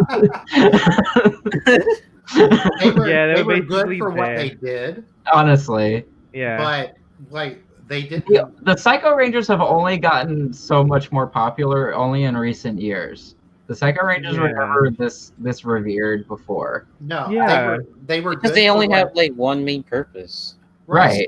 and They're they just didn't there need- to take Dark Spectre's power and kill him. and they didn't need to be like expanded upon or get like a redemption arc 20 years later. Like No. they No. exist to be evil. They are good to bring back once every 20 years or whatever, but Right. they serve their purpose. Both they did literally the same thing in space and in Lost Galaxy. Like Right. that's all they're good for. And I mean, the thing of it is, like, we treat them as if like they're this great original idea. The Neji Ranger footage is some of the most like 1-1 episodes that we did during that time. That was Yeah. when we were burning through the most Sentai footage. Was when the Psycho Ranger showed up, and that's mostly why we did it. Is because They were saving budget money. yeah, they wanted to go all out on a finale. So they're like, all right, well, here's Psycho Rangers, so let's burn through all this footage. It'll give us something cool to do, right? So, I mean, yeah. So the Psycho Rangers are just there. They're cool. They're fun and all, and I really dig the idea behind them, but they serve their purpose. They have Yeah. good designs. Like I think that's the most striking thing about them. Right. I mean, they were very different for Evil Rangers at the time. They always do the Evil Rangers trope, like the copycats or whatever. yeah. But this was a very different interpretation of it. It was. Yeah. I do wish we'd get figures of those cats from Kaku Ranger though. That was a cool team. All right. Oh, yeah. Well, we don't need any explanation. They're just here. yeah. So what do you think about the Ranger suits in the general? Did you like him, or what do you think? I love him. I I love love the Yeah. ones too. Yeah. Yeah, I like it. I like the different designs like in the helmet designs. I just like It's how simple they differentiate each are. mask. They're Yeah, it's very quite simple. Yeah. Yeah. Very, very streamlined. They all have that unique like little emblem and that lights up. Yeah, yeah. And you've got, like we were talking about earlier, obviously this wasn't a Mega Ranger thing, but the 5 base colors matching the 5 base Rangers of Mighty Morphin. Yeah, Especially that's for what was I mean supposed that's to, another like, thing they just lucked out on. exactly. Like it was supposed to be the end of that story, but it very much like it was serendipity. Like Mhm. it was just this happened and it was good timing. And then even with Zane again, like the green and the white almost being on one character. Right. Presumably if we had kept the same 6 or whatever from Turbo, if this cast replacement had never happened, in some ways those characters could have filled those same suits and still been the same colors. Right. So that was good. But I think the Yeah. suit designs are amazing. I still have like all the entire set of the Legacy collection figures, and I just love looking at them. And I love the suit so much that I had a custom made of the silver suit, since we're clearly never going to get one. Just because they look so good on the shelf. I can't wait for Lightning. Really good Collection. designs. We'll see. I think Ashley's the next Yeah. wave. What Josh said. So, Actually, is she? Yeah. I was hoping for the purple version for Cabron, but I'll just do it myself. But what do you think about the Psycho Ranger suits then? What do you think about the designs of that in general? They're cool. Psycho Ranger suits are cool. They're cool. They're unique. I mean, they're all the same suit. Yeah. Just color palette swap. Yeah, basically. But I mean, they're nice. I dig the idea of Evil Rangers getting their own unique suits yeah. instead of just like how they showed up and they were just like, oh, we're like you, but we have brown squares instead of the multicolored one. Yeah. Yeah. They always do something little like that, but I can appreciate that for this season. They were like, no, let's just give them their own unique aesthetic. And that works in Beast Morphers way too, with how Blaze is like a corrupted Red Ranger. Yeah. So it's like that, like even though they're not connected and it's 2 different source footages and stuff, that idea, that legacy kind of lives on. Right. I'm glad they haven't like completely like just forgotten that Evil Rangers can have unique designs. Right. Yeah. Okay, let's move on to robots. Robots. Oh, I What do you think love- about the robots. They are all Big. good. They are the best in this show. They are so good. I because of the Astro Megazord and how unique it was for our era of Power Rangers, I would actually love to see another single Zord come, like main mecha again. Right. Yeah, for the 5, right? Or the 3 or All the 5, you five, know? yeah. Yeah. Whoever, but like have that be the main, not like red being the main and then there's like blue No, and yellow attached. one- Like, have one. Transforming. One, Yeah. Because Yeah. the Astro Megazord is a fucking amazing design. It is It's so like good. simple. Oh, yeah. It's Very so simple. simple, but it works. Yeah, it does work. And And like, I like the transformation sequence that they do it up in the space and stuff. It's like quite nifty in a way. It's quite different. Like, whereas compared to now, you know.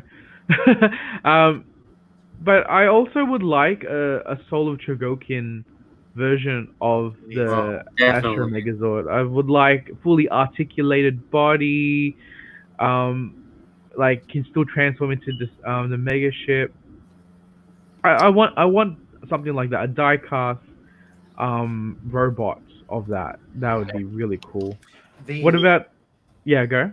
Oh, I was gonna say the Mega Voyager 2 is just it's so cohesive. Like you've got all these spaceship designs, like whatever, like even Pink's, which is kind of the weirder one, like a space tank. It all flows together so perfectly. And I also like that they even in They the kind of last, pulled it in though. They're just like, throw the head on Carlos's. No one cares about him. fine. And He's the a rest ship. And you've got, but then you think about it. I like designs where the Zords become the weapons. So in that sense, the Mega V3 and then Mega, what was Carlos, V2, Yeah. they're in the design both Yeah. like as the torso and the head, but they're also the main fighting components. Like Right. it's just a really cohesive, awesome design. And I liked that even though we are in the last season and we should be theoretically throwing out every reference here and there, instead of playing that up, and they were more subtle, and they weren't afraid to not call it a Megazord. They Right. I mean, Yeah. they kind of didn't have a choice because there was a big sign in front that said Yeah, Mega big name there. But yeah, Yeah. but I mean, they could have still. I mean, you're right. That is unique that they were just like, oh no, this is called the Mega Voyager. This is what it's called. And I also dig, like, you know, like you were saying, like the subtlety in being an anniversary, because when they find them, Ashley's like, oh yeah, Zordon must have hidden them because he knew one day we'd need them. Yeah. And Yeah, like, that is don't cool. need I remember that. any big thing, any, you know, it doesn't need to be this grand thing. Connecting things is so easy to do with like the simplest of lines. You know, and that was just so cool that immediately right there you could be like, oh wow, Zordon had been working on so many other things that we never saw. Again, that's why I want a comic on all this other shit, because there's so much of it. But it's just like he could have potentially been working on the Mega Voyager during Mighty Morphin. Yeah. Yeah, he could have. Yeah. Because it's my personal like fan canon, fan wink, whatever, that these powers were intended for the original Mighty Morphin team. Mhm. That this was an oh shit, the universe is about to end kind of like contingency plan. Like, Yeah. maybe he didn't have it at the beginning when Lord Zed showed up because we saw the desperation in trying to get the Thunder Lords. But maybe it was that event that sparked, I should do something more. Zordon's always had a plan, which is also boiled down into just new footage, but he needed something in case he wasn't there. And this, it was like Will was saying, it's so easy to just be like, oh, he did this. We don't need exposition on this. We need to move the plot forward. We can go back and connect the dots later. But it was cool because they could have just been like, oh, we found these at an abandoned space station. We're done. Right. They didn't have to throw that line in, but throwing it in makes it work so well with very little effort. Mhm. And that's the best kind of reference to me. And I mean, like, and then you got like the Phantom Ranger giving him the Delta Mega ship. Like, Phantom Ranger's just handing out Megazords here and there. You know, I like that the rescue Zords were just buried under Angel Grove. We never knew. Right? Yeah, he's like, hey, just in case you guys didn't know, I have a hangar here. I got a big ass tank, and inside of it are 5 Zords. So, yeah, I mean, it obviously the logistics of it all boiled down to footage, but how they used it and the characters they used to introduce all those things, it really worked. Even Zane, he's like, oh yeah, the Rebels built the Mega Winger. Yes. The Rebels have been, you know, preparing, so they built me the Mega Winger so I could help fight. It's like, That's that cool. makes perfect sense. You know, so Which also wasn't called the Mega Winger Zord. So No, it makes yeah. sense. But the robots in general, like if I had to pick one that I didn't think was my favorite, it would be the Delta Megazord. But I don't dislike the Delta Megazord. That right. I think calling it the Delta Megazord when it forms a triangle is very cool, and like a very cool like naming convention. But all 4 of them felt like they were from the same show. They felt like, in a sense, that they were developed by the same power. Like they felt like they were attached to the same power set. None of them felt out of place, and they were all very slick in their own ways. And I love that the Astro Megazord was blue and red, and then the Delta Megazord was black and silver. You had these hints of other colors, and then to get all 5 colors, you had the Mega Voyager. So everyone committed to a look, and it all worked stylistically, in my opinion. So, and I own all the toys; they're great. So buy them. They're expensive, but buy them. I want to buy, but I'll probably wait out for possible. Please give us Lightning Collection versions. Yeah, I know. I totally want one. Hopefully. I think it was Bandai. Maybe it was right before Bandai lost the license. Somebody had dug up that there was like a legacy Astro Megaship being planned. Yeah, there was some like plan that they had, probably because they found the prop for the Astro Megaship. I remember they had that displayed at the last Morphicon, which was incredible to see that in person. That thing is gigantic, and it looks so and it amazing. transforms, right? It looks like it has hinges, maybe. I don't know to what extent, but obviously they had to have some moving parts because there were things that they animated in the show. It was something I never thought I was going to be able to see, but it was so cool to see that. Piggybacking off that, I would like to see a Lightning Collection version of that model that maybe didn't transform. Yeah. Like had sounds and features and whatever. And, somebody who was, more talented than I could actually like hang it from something from their ceiling and let it kind of like free float there. Yeah. I do want a transforming one, don't get me wrong, but I think it would be cool to have. No, that'd be cool too, because almost like the Gundam lines where you have more model kits. Is it just? Would you say similar to what they're doing for Beast Morphers with the Zords? There's non-transforming ones, but they're still like quite big figures, and they still have little.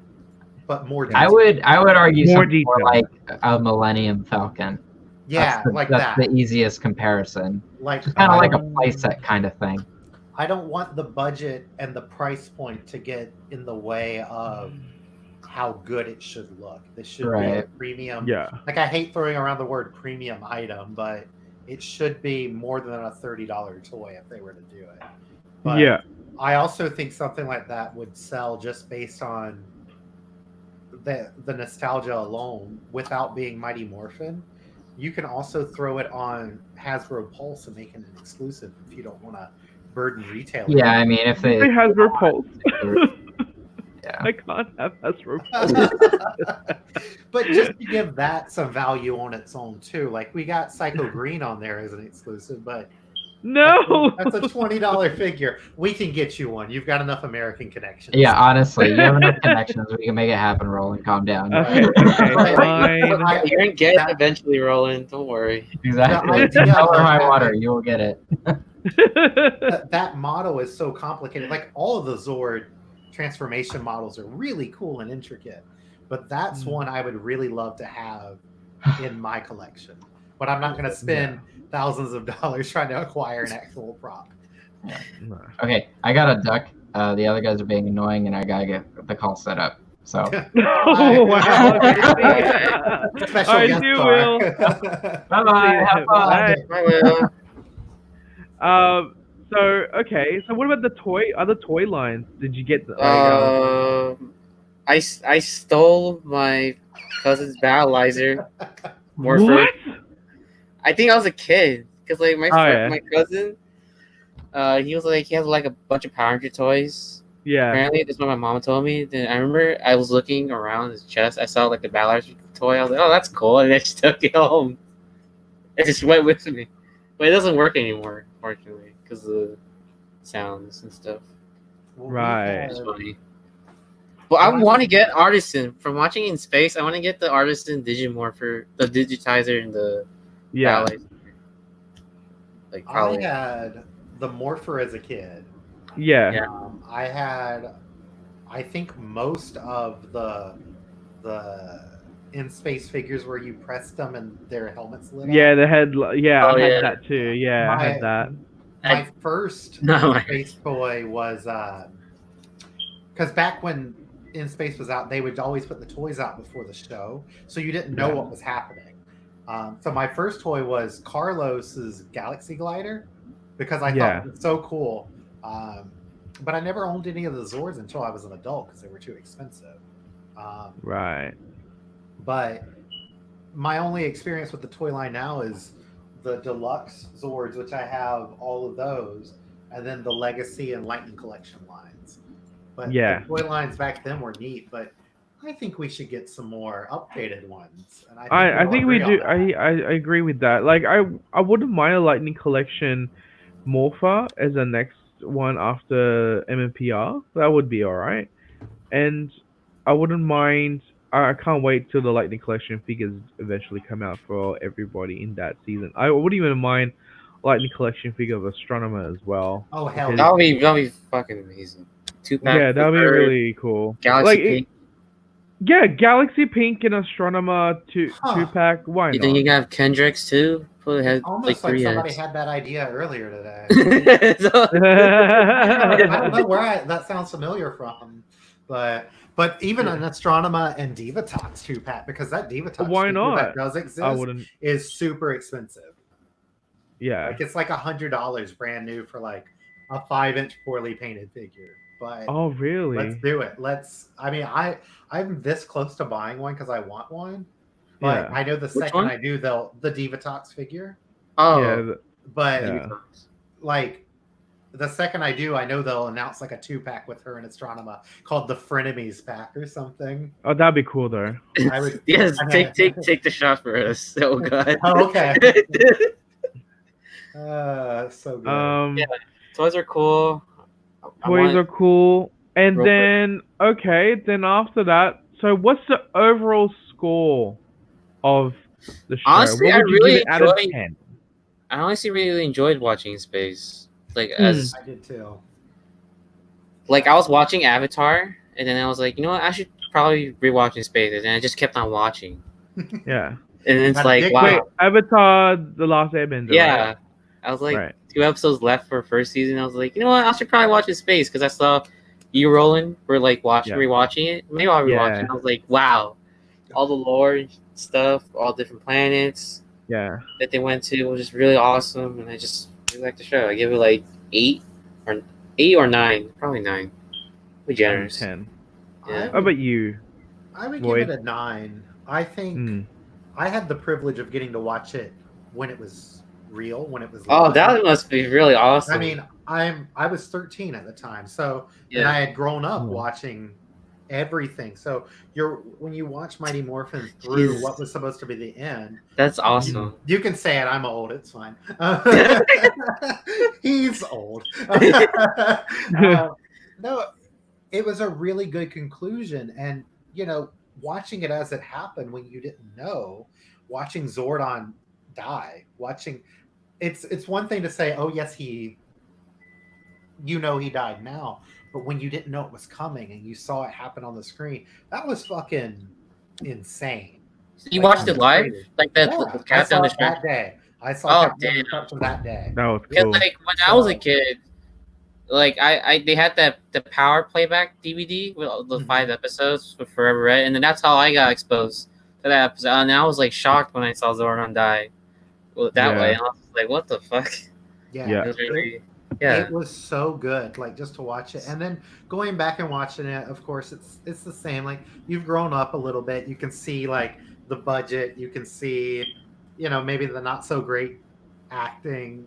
Bits and pieces here and there. Mhm. But I still think as if we had ended Power Rangers right there, if that had actually been the end, it was a Mhm. very satisfying conclusion to the overall 6 years of story, to the lore, to the world that had been created.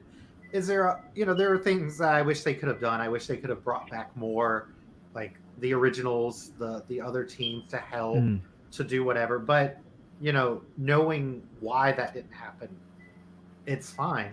But even watching it now, for like background noise, I'll just throw an episode on just to have something familiar and comforting. Like if I'm eating lunch or something, I'll just play an episode in the background.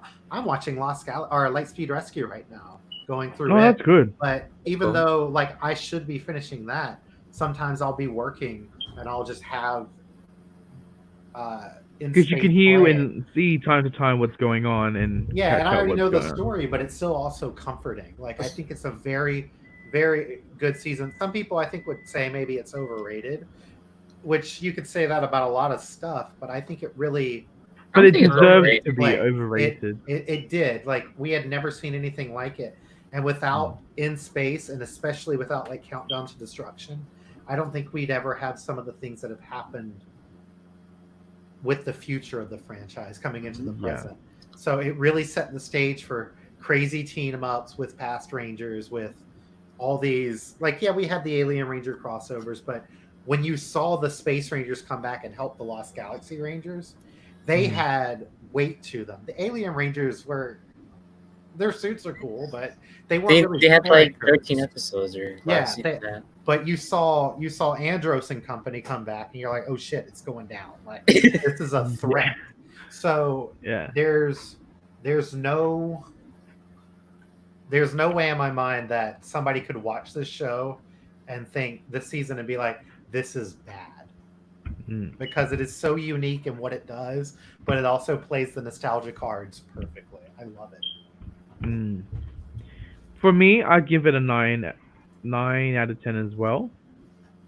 It was a pleasure to rewatch the whole season again. It just made me refreshed. It was very refreshing to see that the story of how the whole Zordon era ended, and it was just great to see the brother and sister dynamic between villain and Ranger. It was great seeing a lot of development with Andros and Corone, and see a little bit of Zane, and it was great to see that the Turbo Rangers were actually put to justice in terms of being transitioning from Turbo to this season. So I'm glad that they touched. It ended on like, if it were to end, it ended on a great note. So yeah, a 9 out of 10 for me. I believe there's a lot of responses for for this, but because due to time constraints, we have to we can do it quickly. we can actually read it out next week. Okay. So we'll bring it on next week with Grayson. What he thinks about space. Actually, we'll make Grayson actually read all the responses, because as punishment for not attending this week. Punishment. I did not condone what Roland does, or did Grayson. I can't say anything. I'm just a guest. Yeah, he's the Grayson, guest. when you I did not do anything. Grayson. Actually, we had a little meeting before we started, and we all agreed that you're going to read all the responses. Grayson, you know me better. You're watching this recording right now. Future Tommy. I don't know her. Yeah, I don't know her. But I think we're going to actually end the show from here. The whole actual episode was Retrofection. Which is awesome. That's all right. So it's time for... Hang on, hold on. Let me just put it up. It's time for... Oh, I just have to say it now. I have to say the bit. Oh, close. Magma. Yeah. Magma. So, I want... Old God, I want you... Or Void Ranger, I want you to put your plug in. Yep. Advertise yourself. Tell yourself away. Check me out on YouTube. Old God Machinations is the link there. I've posted in the chat so you can find it. If you want to follow me on Twitter, it's OG Machinations. I follow these boys. I follow the streets. You'll see me. Check me out. I'm pretty easygoing, like the franchise, like the fandom, want everybody to get along and just talk about what we enjoy. So check me out. I'm not good at promoting myself, so I don't know. Be sure to follow his socials. I will re-edit the video and actually add his socials down below in the description bar. You will hopefully in the future for more Power Ranger themed episodes, you might come back as a guest, right? If people want me. Yeah, of course. We always would like. And to if hear you from watch, you. like, of course, sports, why not? So yeah, thank you for coming. Thank you. Be sure to follow our socials as well on the description below, as well as the streets. Follow my Instagram. I do a little bit of customs and hauls on the side. So Spring Rolls Customs. What are you saying is paying me money. I only take Australian dollars. So be sure to follow that, and I do quite a here and there kind of customs kind of thing. It's just a little hobby of mine. But yeah, so tune in again next week, 4 p.m. Pacific Standard Time, 9 a.m. Australian Eastern Standard Time on the Saturday.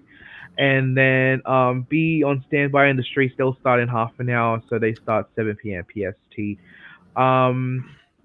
Is there anything else I need to? Oh yeah, so follow the Discord. We will upload a new Retrofection topic because Breaking Hero Time is still on hold. Are we doing Super Sentai or Kamen Rider? I think Sentai. I'm thinking about Rider this week, but we'll post it so up. We might on have the a guest Retrofection. next week. Who knows? It's a Kamen Rider expert. Yeah, it'll be a Rider. No. It'll be a Rider. Yeah, Or and also, since we didn't do Prognosatsu this week because due to Retrofection taking over the show, we can you still have time to leave responses down in the thread on Discord to talk about your favorite Power Ranger morphers. We'll talk about that. Yeah, we could talk about that next week. If depends on our Retrofection, it might take another 2 hours to talk about the show. Yeah, thank you guys for coming by. I'll see you guys next week. Next week? Yeah. All right. We'll say bye. Good one.